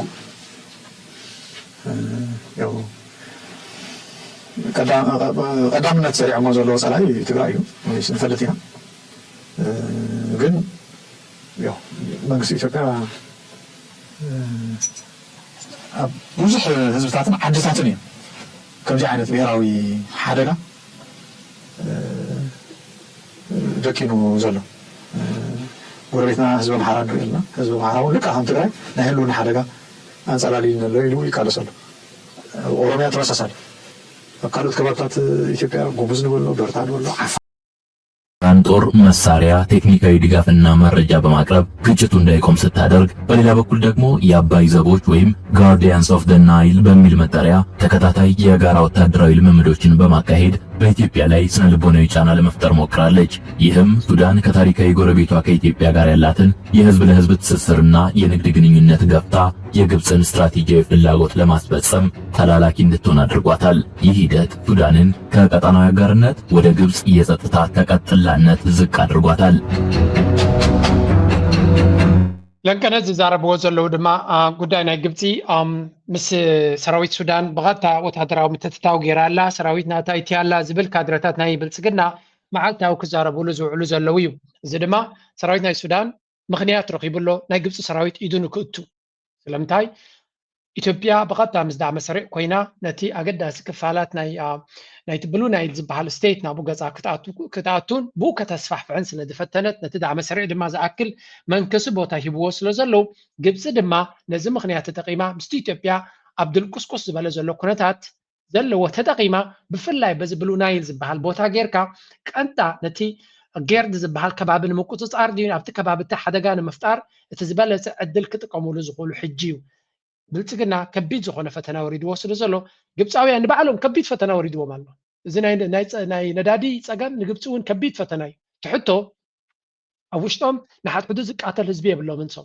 ከም ኣቢ 3-4 ዓይነት ግንባር ይዋጋ የለን ኣብ ሓደ ግዜ ሰራዊት ናቱ ሰራዊት ናይ ግብፂ ሓደ ፀላኢ ዘለዎ ኢትዮጵያን ጌርድን ይጸላይናቱ ስለዚ they have to do anything ነቲ ዘለዎም ሽግር ንኽፈትሑ እዚ ሕጂ ዘለዎ መድረኽ ድማ እቲ ዝበለፀ ኣጋጣሚ ክኸውን ዝኽእል ይንዖም እዚኣ እታ ዶብ ዝብልዋ ዘለዉ ብከምዚ ዓይነት ድማ የምጡ ምትዋሶም ኩሉ ግዜ ነዛ ቦታ እዚኣ ክርእዩ ከለዉ ጌርድ ኣበይ ኣሎ እንታይ ክንገብር ንኽእል እዮም ዝብሉ ዘሎ ስለዚ እዛ ናይ ኩምሩክ ዝብልዋ ዘለዉ ግንባር ተፈጢራ ዘላ ልክዕ ምስ ዲጋ ሓጓ ፈጢራትሎም ኣላ ምክንያት ፈጢራትሎም ኣላ ስለዚ ነዚያ ምክንያት እዚኣ ተጠቂሞም ንብልፅግና ልቡ ከጥፍኡሉ ብኩሉ መንገዲ ክፍትኑ እዮም ናቶም ፍሉይ ሓገዝ እውን ወይ ፍሉይ ምንቅስቃስ እውን የድልዮም ፋኖ ባዕሉ ልቢ የጥፋሉ ስለ ዘሎ ስለዚ እዚ ሕጂ ተፈጢሩ ዘሎ ሓጓፍ ግብፃውያን ዝያዳ ነዳዲ ክውስኹሉ እዮም ዝያዳ ክደፍኡሉ እዮም ዝያዳ ክመፅዎ እዮም and Abiy Ahmed boy the guy is in a big trouble ከቢድ ዝኾነ ፈተና ከጋጥሞ ከም ዝኽእል ኩሉ ሰብ ዝግምቶ ዘሎ ፋኖ ካብ መዓልትና መዓልቲ ሓይሊ ናቶምና ሓየለ ይኸይድ ኣሎ ባይ ዘ ወይ ኢንጂነር ይልቃል ንክንደይ ግዜ ይቕፅል ይኸውን ብልፅግና ንዝብል ገምጋም ዝሓባስ ከስምዕዎ እየመጡ ነው ምናልባት ባለፈው ሳምንትም ስንገናኝ የዚህን አገዛዝ ዕድሜ ከ6 ወር ብዙም አይበልጥም ብለ በብልጽግናው መንደር ትንሽ ጫጫታ ተፈጥሮ ነበረ በየጊዜው እንደዚህ ቀነ ገደብ ታስቀምጣላችሁ ግን አብይ አህመድ ይኸው እድሜ ቀጥሎለት እስካሁን አለ ብለው ሲገልጹ የሰማውበት አንድም የብልጽግናው መንደር አንድ ውይይትን እንደዚህ ተከታትያለሁ ለማንኛውም ነገሮች እየፈጠኑ ነው ኢንጂነር ይልቃል ቀደም ሲል በመግቢያ የገለጽኳቸው የተለያዩ ርዕሰ ጉዳዮች አሉ እንደው ያልከው 6 ወርም ከዛ በፈጠነ በ3 ወር ሊሆን ይችል ይሆን ነገሮች እየፈጠኑ ናቸው ሲሳይ ታይብሎሎ መሳይ ካሶሪ ታይብሎሎ ኣብዛ ሓለፈ ኢንተርቪው ብልጽግና ምዝ ሕጂ ዘሎ አብይ አሕመድ ምዝ ዘሎ ኩነታት 6 ወርሒ ወስደሉ ይኸውን ክወርድ ኢልካ ጫውጫውታ ፈጢርካሎም ነርካ ብዙሓት ናይ ብልጽግና ካድረታት ድማ ብዙሕ መንገዲ ሪሃብ ትገብሩሉ ተራእዮም ነይሮም ምዝ ሕጂ ዘሎ ኩነታት ክንሪኦ ከለና ግን እቲ ኩነታት እናተበላሸ ወይ ዝኸይድ ዘሎ ምናልባት ናብ 3 ወርሒ ደይወርዱ ኸውን ይብለሎ እቲ ናይ አብይ አሕመድ ዕርበት ማለት ነው መሳይ እንግዲህ አንድ ነገር ሲመጣ የራሱን ሞመንተም ይዞ ይመጣል ሁለተኛ ነገር ደግሞ እንደተባለው አንድ ስርዓት በትክክል በዚህ ቀን ያልቃል ብሎ ለመናገር አንዳንድ የማህበራዊ ሳይንስ ነገር ሆኖ 2 እና 2 4 ባይባልም በብዙ መመዘኛዎች አንድ ስርዓት ጥንካሬ ያለው ወይም ደግሞ ጥንካሬ የለውም ተብሎ የሚለካባቸው ምክንያቶች ምንድናቸው ተብሎ ሲል ነው እኛ ስርዓቱ ወድቋል አልወደቀም ብለን ምንናገረውና አብዛኞቹ አሁን አንተ ያልከው አብይ እስካሁን አለ ብለው የሚሉት ለአንድ ስርዓት መኖርና የስርዓት መርጋት መመዘኛዎች ምንድናቸው የስርዓት መላላትና መውደቅ ደግሞ መለኪያዎች ምንድናቸው ብለው ቢያስቡ ዝም ብሎ ስልጣን ላይ እየመጡ ነው ከም ትሪእዎ ዘለኹም መውዳቑን ዘይ መውዳቑን ኣብ ሓደ ግዜ ክትንትኖ ኤግዛክትሊ እቲ ዕለትን ሰዓትን ንኽትረኽቦ እውን ክብድ ዝበለ ክኸውን ይኽእል እዩ ግን ብኻልእ ገምጋም ድማ ክትሪኦ ከለኻሲ ብሓፈሻ እቲ ስርዓት እቲ ወላ እውን ኣሎ ኢልካ ትዛረበሉ ኮይንካ እቲ ስርዓት ኣሎ ድየለን እውን መገምገሚ ክህልወካ ረቋሒታት ክህልወካ ክኽእል ኣሎ ጀስት ቢኮዝ ኣብ ስልጣን ኮፍ ኢሉ ስለ ዘሎ ኣሎ ኢልካ ክትዛረበሉ ትኽእልኒ ኢኻ ሓደ ስርዓት ከተግብሮም ዝግባእ እንታይ እንተገበረ ኣሎ ክትብሎ ትኽእል ሓደ ካብቲ ከተግብሮ ዘይከኣለ እሞ የለም እውን ክትብሎ ዘገድደካ ነገራት ድማ ወይ እውን እቲ ስርዓት መይትዩ ንክትብል ዘገድድ ምክንያት እንታይ እዩ እንድሕር ኢልካ ሎስ ኦፍ ቴሪቶሪያል ኮንትሮል ይብላ ኣሎ ግዝኣታዊ ሓድነት ወይ ከዓ ግዝኣታዊ ዶብ ናይቲ ሃገር ክሕሉን ክዕቅብን ዘይምኽኣል ማለት እዩ ኣይኮነን ናይቲ ሃገር ዶባት ክሕሉ ኣብ ውሽጢ ዓዲ ንዘሎ ክልላት እውን ክሕሉን ከውሕስን ኣይከኣለን ኣሎ ስለዚ እቲ ቴሪቶሪያል ኮንትሮል ናይቲ ሃገር ዶብ ናይ ኤርትራ ንኣብነት ካብ ኤርትራ ካብ ከባቢ ኦም ሓጀር ጀሚርካ ክሳብ ዓሰብ ዘሎ ሰራዊት ናይ ኢትዮጵያ ኣይኮነን ዝዕቅቦ ዘሎ ኤርትራ ክትከይድ ስለዘይትደሊ ዝኾነ ይኹን ስጉምቲ ክትወስድ ስለዘይትደሊ እምበር ዝዕቅቦ ነገር የለን ከምኡ ዶብ ናቶም ብመንገዲ ሱዳን ክፉት እዩ ብምሉእ ክሳብ ደቡብ ሱዳን ብኬንያ ክፉት እዩ ብኩሉ እቲ ዶቦም ክፉት እዩ ክሕልዎ ይክእልኒ ዓቕሚ የብሉን ፐብሊክ ዲፊየንስ ከምና ዲፋየንስ እንታይ ብላ ለብዝኻ ማሲቭ ፐብሊክ ፕሮቴስትስ ኤንድ ሲቪል ዲስኦቢዲየንስ እዚ ብዙሕ ህዝቢ ድማ ኣንፃሩ ሓፊሉ ብኩሉ መንገዲ ኣንፃሩ ይኸይድን ነቲ ስርዓት ናቱ ይእዘዞ የለን ኣንፃሩ ድማ ይትንስእ ኣሎ ሰላማዊ ሰልፊ ይገብር ኣሎ ኩሉ ዓይነት ፈተነታት ይገብር ኣሎ ንዑ ንከኣል እዩ ስለዚ ኣብ ህዝቢ እውን ቁፅፅር የብሉን ብፍላይ ኣብ ክልል ኣምሓራ ካልእ እውን ኣብ ካልእ ቦታታት ናብ ትግራይ እውን ካልእ ተኸይድካ እውን ቁፅፅር የብሉን ኢኮኖሚክ ክራይሲስ ሃይፐር ኢንፍሌሽን ካብ ኖርማል ወፃኢ ዝኾነ ምንሃር ዋጋታት ድማ ኣብ ኩሉ ቦታታት ንርኢ ኣለና ስለዚ ወላ ሓንቲ ክቆፃፀር ዘይከኣለ መራሒ ሽማዊ መራሒ ስለ ዝኾነ ነቲ ሃገር ሒዝዋን ዓቂብዋን ኣሎ ኢልካ ክትዛረበሉ እውን ኣይትኽእልኒ ኢኻ ይብላ ኣሎ ስለዚ እቲ ፓብሊክ ዲስኦቢዲየንስ ከምዚ ትሪእዎ ዘለኹም እቲ አንሬስትስ ዘይርግኡነት ኣብ ተዓዲ ኣብ ከመይ ደረጃ ወዲቑ ከም ዘሎ ንምርኣዩ ዝኣክል እዩ ኣብ ዝሓለፈ እውን ርኢና ነርና ኣሜሪካን ኣዲ እንግሊዝን ክልቲኦም ከቢድ ዝኾነት ሃገር ማንም ሰብ ክንቀሳቐሳ ከም ዘይክእል ዳርጋ ብምሉእ እቲ ክልላት ከይትኸዱ ዝብል መጠንቀቕታ ብምሃብ እቲ ቦታ እቲ ብኩሉ መንገዲ ውሑስ ዘይኮነ ዓዲ ምዃኑ ነጊሮም ነይሮም ስለዚ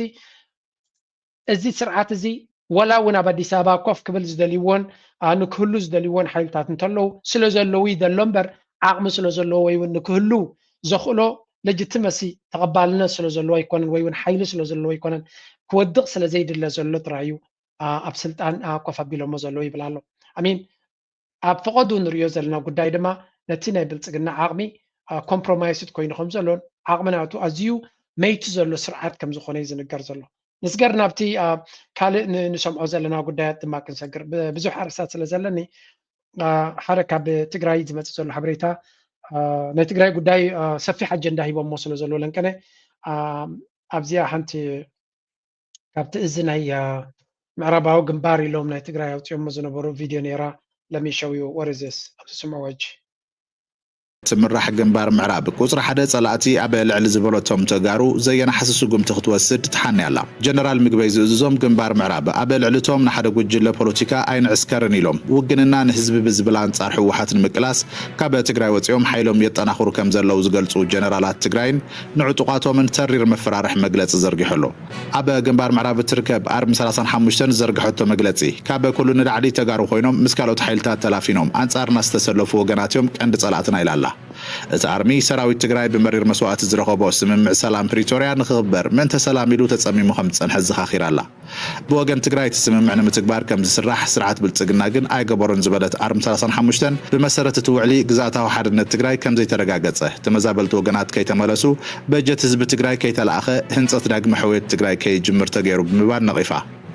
እታ ኣርሚ ስርዓት ብልጽግና ነቶም ንህዝቢ ትግራይ ዝኸሓዱን ብፕሮፓጋንዳ ዝተደናገሩን ዝበለቶም ተጋሩ ኣብ ልዕሊ ሰራዊት ትግራይ ውግእ ክኸፍቱ ተጋሩ ነንባዕልና ክንዋጋእ ምንቅስቓስ ይግበር ኣሎ ብምባል ድማ ከሲሳ እዚ ኩሉ ብብልጽግና እናተገበረ ግን ሰራዊት ትግራይ ምንተ ሰላም ተዓጊሱ እዩ ጸኒሑ ዝበለት እቲ ኣርሚ ናይ ታሪክ ሓተላታት ዝበለቶም አንጻር ሕወሓት ዝተሰለፉ ተጋሩ ቁፅሪ ሓደ ጸላእትና ንሶም ምዃኖም ፈሊጥና ዘየዳግም ስጉምቲ ክንወስደሎም ኢና ክትብል ገሊፃ ጸላእት ህዝቢ ትግራይን ዕሱባት ጸላእትን ኣብ ልዕሊ ዝበለቶም ተጋሩ ድማ ደጊማ ትሓኒ ኣላ መልክዑ ቀይሩ ዝቅፅል ዘሎ ሰላሕታዊ ጽንተት ደው ክብልን ድሕንነት ህዝቢ ትግራይን ግዛእታዊ መሬትና እንተቓሊስና ክነምልስ ኢና ዝበለት ኣብ ትሕቲ ትእዛዝ ጀነራል ምግበይ ሃይለ ዝመርሑ ግንባር ምዕራብ ትርከብ ኣርሚ 35 ንምውሓስ ሉዓላውነት ህዝብን ዓድን ክንስዋዕ ኢና ክትብል ደጊማ ኣረጋጊ ሓይሉ ክነስኖ ከንምንጥሮ ፓወሩ ክነስኖ ክንክእል ኣለና ድሕሪኡ ዝሕተት ይተሓተት ኣይሕምን ኢልከ ከማጉት ድማ ይፅፋዕ زبدنا زي حبوب الشعبية قينة وبين قينة وعقب بين قينة وكان هي دي ولا نحن زاد فاهم حدي تحدث أورجن هزمها سلطان هزمها حواف من قصي هالو صوم ده وقال ملنا ولكم زي تمنى أنا بلا عدمتي بلا وجلا بلا جوروبيا بمنجارنا بوالد كل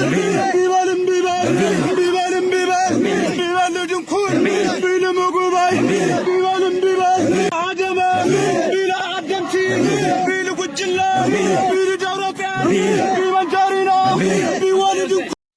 እዚኦም ትሪእዎም ዘለኹም ናይቲ ናይ ጻድቃን ሰራዊት ማለት እዩ ምስ ብልጽግና ተሓዊሶም ሓራ መሬት ዶ ዓፋር ዶ እናተባህለ ዝዝረብ ዘሎ እዩ ስለዚ ኣብይ ኣሕመድ ንተጋሩ ኣብ ኩናታት ሕድ ንኽጾምዶም ኣዝዩ ተቀራሪቡ ከም ዘሎን እቲ ጉዳይ ድማ ነገራት ፋሕፋሕ ይብሎ ስለ ዘሎ እምበር ከም ትሪእዎም ዘለኹም ብክልተ ግንባራት ዝግበር ዘሎ እዩ እቲ ቅድም ክትሪእዎ ፀናዕኩም ናይ ምግበይ ሓይሊ ተዳልዩ ከም ዘሎ ነቲ ኩነታት እቲ ንምምካት ማለት እዩ በቲ ካልእ ንሪኦ ዘለና ድማ ስፍሕ ዝበለ ወታደራዊ ምድላዋት ኢና ንርኢ ዘለና ኣብዚ እውን ሕልፍ ኢልካ እንተሪኢኻዮ ብዙሕ ናይ ወታደራዊ ምንቅስቃሳት ንርኢ ኣለና ኣብዚ እውን እቲ ኣይ ቲንክ እቲ ናይ ትግራይ ጉዳይ ኣብ ክብድ ዝበለ ደረጃ ኣሎ እዚኣ ወሱ ኣብ ዛዕፊ ዳጊምኩም ጅግንነት ብዘመስከርኩሞ ኩሉ ህዝቢ ትግራይ ልቦኑ ተሓጒሱ ናይ መወዳእታ ሓጎሱ كوحد كم جاي تدالي لما ورارسنا صلاتنا المدفع دلوقتي سنزغنكم عبي كرعة حبل اللي سمعنا ورد بالله نعقدكم كم تريبو زلهم بفلايتي اتكن سنكن نايتي بمقبي زمرح زلو سراويت زمالة دما مس ايرترا دوباتنا ايرترا زلو سراويت نايت تقراي مالتيو اتي زحايا لك خون زخلو نسيو مغنياتو كابل تقنا ابزرحا غنبارات زلو نسو سلو زخوني أقداسي ولاون عدكون ترى خايو ولاون أومانات ترى خايو this is a serious army that's why لنكني حد propaganda كزرق حق أني مالو نتي سراويت نايت تقراين مدخام منفوسون مهرام بمبال كابتوم نايبلت قلنا دنبناتهم حد propaganda كفنو أني مالو سراويت ناي هو TDF بهال سراويت نايت تقراي تداخيمي زبط سمعوا زي عج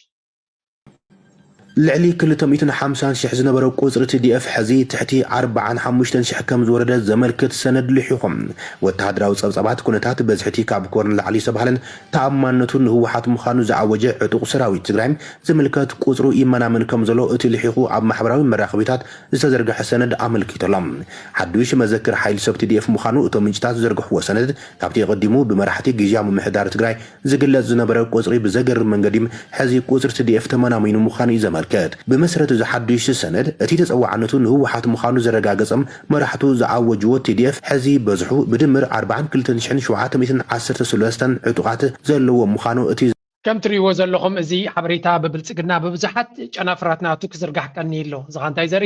ብልጽ ነቲ ኣብ ሓራም ሬድዮ ኣብ ካልእ ዘሎ ሞራል ንምሃብ ተባሂሉ እቲ TDF ዝበሃል ብቁፅሪ ውሒድሎ እዮም ዝብሉ ዘሎ but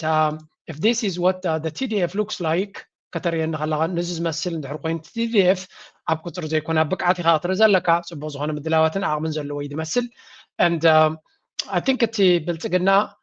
تمجالي جزء سراويت ناتو أزخون يكون كم تزغل نجار يبلون كل زنريو زلنا دما أتكونتات أبي أحمد نايم وداتا ملحسون propaganda ناتون تدقيمون أتكونتات نبكالك يرويز في التنزلو but this is not going to be easy for him and بغليلو كود على زخل قداي مثلا الجنابير تراجزنا موت سئنو مالتي تا حجر من تا إرترا دوينا تفلات أوكي لازم حجنا من تا كلمة سينا مو تتحوس دو أتلست ولا إرترا يتبع تبايلنسي كم زكاب حجر سينة زيكاس ناي زيجنتو تصبغ سمع زوانا قال كتفترة اللغة كلا حج أنا زي من البات كم دفرت وكم صوتها خي مسلم نقول يوم كم أتوز أبايت هذا اللغة something كتح زي أبزح على في حدا كابزوم ناي بنت باسترات ديو بزعبا إيرترا تزاري بنيرو بزو حسبات دما بزو تبقيسوم أنصارتي هاي بروتستانتو دو قالوا دنا بلد زرب زربانيرو جن كلهم كمو خمزي مخونم بزفلتو ارتفع على بوتا إيرترا حج زمان هاجر زي كونت كاب عسر حمش تخفل زمن أبقى مدر تفلت كناخر بتاع توكن بعد كبسن لا بعد توكن كم عاد إنجليزاويان كم إيطاليان كم خا يا بيرستمس كان يخون ندات باراريو كجزء تصنع عاد خوينا أب كنت ميتين تسعة حد ميتو نايتا تليفوني عدنا نبي تراه كلها كتبي تسعة حد نهاتوكا أبى تقمت الله تمسترا تقدمي تكنت هايموني زلوا تخليت شعات بهير زلوا ناخ حنت هاجريا سزي إذا بعد تكلته هايمانوت بعد شعات بهير حنت هاجر إيرتريا سلزي ميتو بنا استناك تبي تسعة حد بالتليفون كلنا مالك سلزي أب كله بنت يكونوا ولو أب بنتكوستال تشيرش أب بروتستانت أب كنيشة أب أرثوذكس أب كاثوليك أب مسلم أب سلمنا أب كل زول إيرتراوي حما غير تراوي أب كله كتركبت خليقة حما عد زارب دماغ كتركبت خليقة بوغير كاغن كلهم إيرتراويان مدام تاك عم مقبار كل جزء خنتن كعلنا سمعتات كاز تناخفو أتوم كم بس قبر دما دايما دايلهم هايمانوت هاو جريتشت مفتار كابلين كم خلو حما عد زارب كتركبت خليقة كاب تقرأ كتركبت خليقة كاب عفار كتركبت خليقة كاب ساهو كاب تقرينيا كتركبت خليقة كاب كناما كتركبت خليقة كلاتهم كم يكونون تون زبسحو حدنا إيرترا بتكبار فولت ويا سب بحادة خبابير تنيرو تراي إيرترا سألات أزيون بزحاتن عبيتن حيالاتن يوم سلزي نحنا حدنا نعقينا راينا هون صغرنا نخل نزز بلو عمل اختتاد مع كل جزء ان نلعلك كم زموتون زل على تقبلنا تسمعناتن كم زهلوم كنجبر لنا ነዚያ ጥራይ ከዘኻኽረኩም ዘሊ ካብዚ ናይ ኤርትራ ጽቡቕ ነገራት ከይወፃና ኣብዚያ ስምዑ It's black on black crime, but it's fucking murder. Murder is the life, remember. From Iran to black community. You know everything. You know who is the real killer of our loved ones and yours. Having big enemies is blessing, and now we are involved with Epstein. This is Victory Lab. ኢራናውያን ዝገበርዋ ቪድዮ እዚኣ እስከ ኣብቲ ዘርኣይ ወስእሊ ኒፕሲ ሃስል ኣብቲ ናቶም ገይሮሞ ስለዚ ኤርትራውያን ድማ ኣብ ጎኒ ኢራን ከም ዘለና ንርኢ ኣለና ንኢራን ካብ ካልኦት ፍልይ ዝበለ ፍቕሪ ስለ ዘለና ዘይኮነስ ንዓዶምን ንኽብረቶምን ይቃለሱ ስለ ዘለዉ ገጅፍ ዋጋ ድማ ነቲ ዓለምና ናፃ ኮይና ንኽትነብር ነፍሲ ወከፍ ሃገር ድማ ሉላዊት ኮይና ብዘይ ናይ ኣሜሪካ ኣብ ልልገብት ሓይሊ ብሰላም ንኽትነብር ትፀር ስለ ዘላ እዩ ሰብ ንኢራን ዝድግፋ ዘሎ ስለዚ ኒፕሲ ሃስል ድማ ሓደ ካብቶም I don't know ብምንታይ ፈትዮሞ ብዘየገድስቶም ትፈልጡ ዝያለ ፀሓፉ ኣብዚ እውን ክዘውር እያ it's interesting ንሪዮ ዘለና በብዙሕ መንገዲ ለንቀነ ድማ ካብቲ ዝሕጉስ ዜና ናብ ዝሕጉስ ዜና እንዲና ንሰግር ዘለና ለንቀነ ክልተ ኣገደስቲ ቪድዮታት ርኢ ኣለኹ በዚያ ንጀምር And young talent. We're going to be going back out to France in Lyon to talk to our very own American Lily Johannes. Lily, congratulations! Congratulations! What a great goal! You're going to your first ever Women's Champions League semi-final. You must be over the moon. ትሪዋ ዘለኹም ሊሊ ዮሃንስ ኤርትራዊት ዋዕሮ ዝኾነት ጓል ኤርትራዊት ኣሜሪካዊት እያ ኣብ ኩዕሶ እግሪ ናይ ደቂ ኣንስትዮ ድማ ኣብዚ እዋን እዚ ገለ ካብቶም ብሪልየንት ታለንትስ ተባሂላ ትግለጽ እያ ኣብ ሃገራዊት ጋንታ ናይ ደቂ ኣንስትዮ ናይ ኣሜሪካ ድሮኣት እያ ዘላ እያ ኣብዚ ሕጂ ኣብ ሊዮን ትፃወት ኣላ መስለኒ ጋንቶም ናብ ቻምፒዮንስ ሊግ ኣብ ገለ ደረጃ ሰጊራ መስለኒ ኣብ ልዕሊያ ዘለዎን ክብረትን ፍትወትን ንበይኒ እዩ ስምዕዋ ድሓን she's just brilliant. Yeah, I'm so happy. I've been jumping up and down and all smiles from the bench when we're scoring 3 goals in extra time, and I'm just thrilled to be going on to the semis. طيب حكي تحقوسا جول ስለዘእተወት ማለት እዩ ሊሊ ዮሃንስ እንታይ ብላሎ youngest of goal scorers in club history ኣብ ክለብ ናታ ተዝናኣሰት ጎል ዘእተወት ኮይና ኣላ ማለት እዩ wow so beautiful ንሳ ድማ ከም ተሓጎሰት እያ ትገልጽ ዘላ Lily, I think for those watching on TV, maybe they don't know that you're a very young player because you play like such a mature, experienced player. I want to know what goes through your head before scoring that goal and after scoring that goal. እንታይ ኢላ ተሓታ ኣላ መሲልኩም እታ ሊሊ ማለት እዩ ካብ ልዕሊ ዕድሚኣ እዩ ተዘራርባን ወላ ፀዋውታ ናታ ኣዝያ ማቹር ዝኾነት ብስለት ዘለዋ ተመክሮ ናይ ብዙሕ ዓመታት ዘለዋ እያ ትመስል ተረጋጊያ ትፃወት ንፍዕቲ ዓባይ ታለንት ክትከውን ከም ትኽእል ዝነግርዋ እዮም ባይ ዘ ወይ ሓዋ ንዓዓ ኣብ ሃገራዊት ጋንታ ኤርትራ ኣባል ሃገራዊት ጋንታ ኤርትራ ንክኸውን ብዛዕባ ኣትዩሎ ድየለን ርግፀኛ ይኮንኩ ግን ሓደ ካብቶም ቢግ ታለንትስ ነቲ ሃገራዊት ጋንታና እውን ክውክል ዝኽእል እዩ ስለዚ this is going to be ኣባ እውን ሓደ ኣባዲ ኣብ ሓጓ ውሩይ ተፃዋታይ ናይ ኤርትራ ዝነበረ እዩ ስለዚ ብሓቂ ዘሐጉስ እዩ ኤርትራውያን ኣብ ዝኾነ ቦታ ከምዚ ኢሎም ክመፁ ከለዉ ድማ we always get proud and happy ናይ ደቂ ኣንስትዮ እውን ኔክስት ክንርኢ ስለ ንደሊ ድማ ኢንስፓየር ክትገብረን ትኽእል እያ I couldn't even tell you, to be honest. I think when I scored the goal, I was just like going crazy. My friends were telling me, you gotta be like calm, nonchalant, but I couldn't. I was screaming, but then in my but I was like screaming, and in my head straight away I was like, can't celebrate too much because it's still 1-1 and we have to keep pushing. No, Lily, we love chalant. Where this ብሓፈሻ ከም ትሪእዎ ዘለኹም it's really beautiful ካልእ ናይ ሓጎስ ዜና ድማ ክለብ ናይ ዓሊ ስሌማን ካብ ታሪክ ሰሪሑ ምስ ተመለሰ ብኸመይ ተቐቢሎሞ ከምዛ ትሪእዋ ዘለኹም እዮም ዓብ ክብርን ዓብ ድሙቕ ኣቀባብላን ገይሮምሉ ማለት እዩ it's beautiful ንፕሮፋይል ናቱ ነቲ ብቅዓት ናቱ መሊሱ ንላዕሊ ዝወስድ ኣገደስቲ ጎላት ብምዝጋቡ ክለቡ ድማ ዓብ ዓወት ስለተጎናፀፈት ናይ ብሓቂ ዘሐጉስ እዩ ኣገይን እቲ ናይ ሓጎስ መንፈስ ይቕፅል ኣሎ ኤርትራውያን ድማ ብኩሉ ካብ ሓጎስ ናብ ሓጎስ ኢና ንኸይድ ዘለና ካልእ ኣብቲ ቅድሚት ከም ዝረኣናዮ ኣብ ናይ ኤውሮፓ መንእሰያት ናይ تقدف تأكيبهم كم زلوا يانج PFDJ وعلى يقبروا خم زلوا يزنقر زلوا بزو حبريتا يرهبكون اللهم سرهبكم قبر لكم إذا نزي أشير مقبارهم تراجن كم عباي نقر جيرو سيديان it's beautiful it's a good thing مهنياتو أميديا تيارا نتتقبر دلوا نتمستيراوي نقرات تقبر I don't know ግን እቲ a public was زغل more حدنتنا ህዝቢ ኤርትራ ስለ ዝገብር ውዳበና ኤርትራውያን ስለ ዘርኢ ኣብዚ ሕጂ ዘለና መድረክ ድማ ሞር ሓይሊ ኣብ ውዳበ ሞር ሓይሊ ኣብ ምትእኽኻብ ከምኡ ድማ ሓድነትና ዝሕይሉ ነገራት ክግበሩ ከለዉ ንቅድሚት ከነምፆም ኣለና እናበልኩ ናይ ሎማ ርእሲ ኣብዚ ክውድየ ከም ወትሩ ላይክ ምግባር ሼር ምግባር ርእቶኹምን ሓሳብኩም እንግደፉ እናበልኩ ምዛ ደርፊ እዚኣ ደስ ኢላትን ዘላ ክገድፈኩም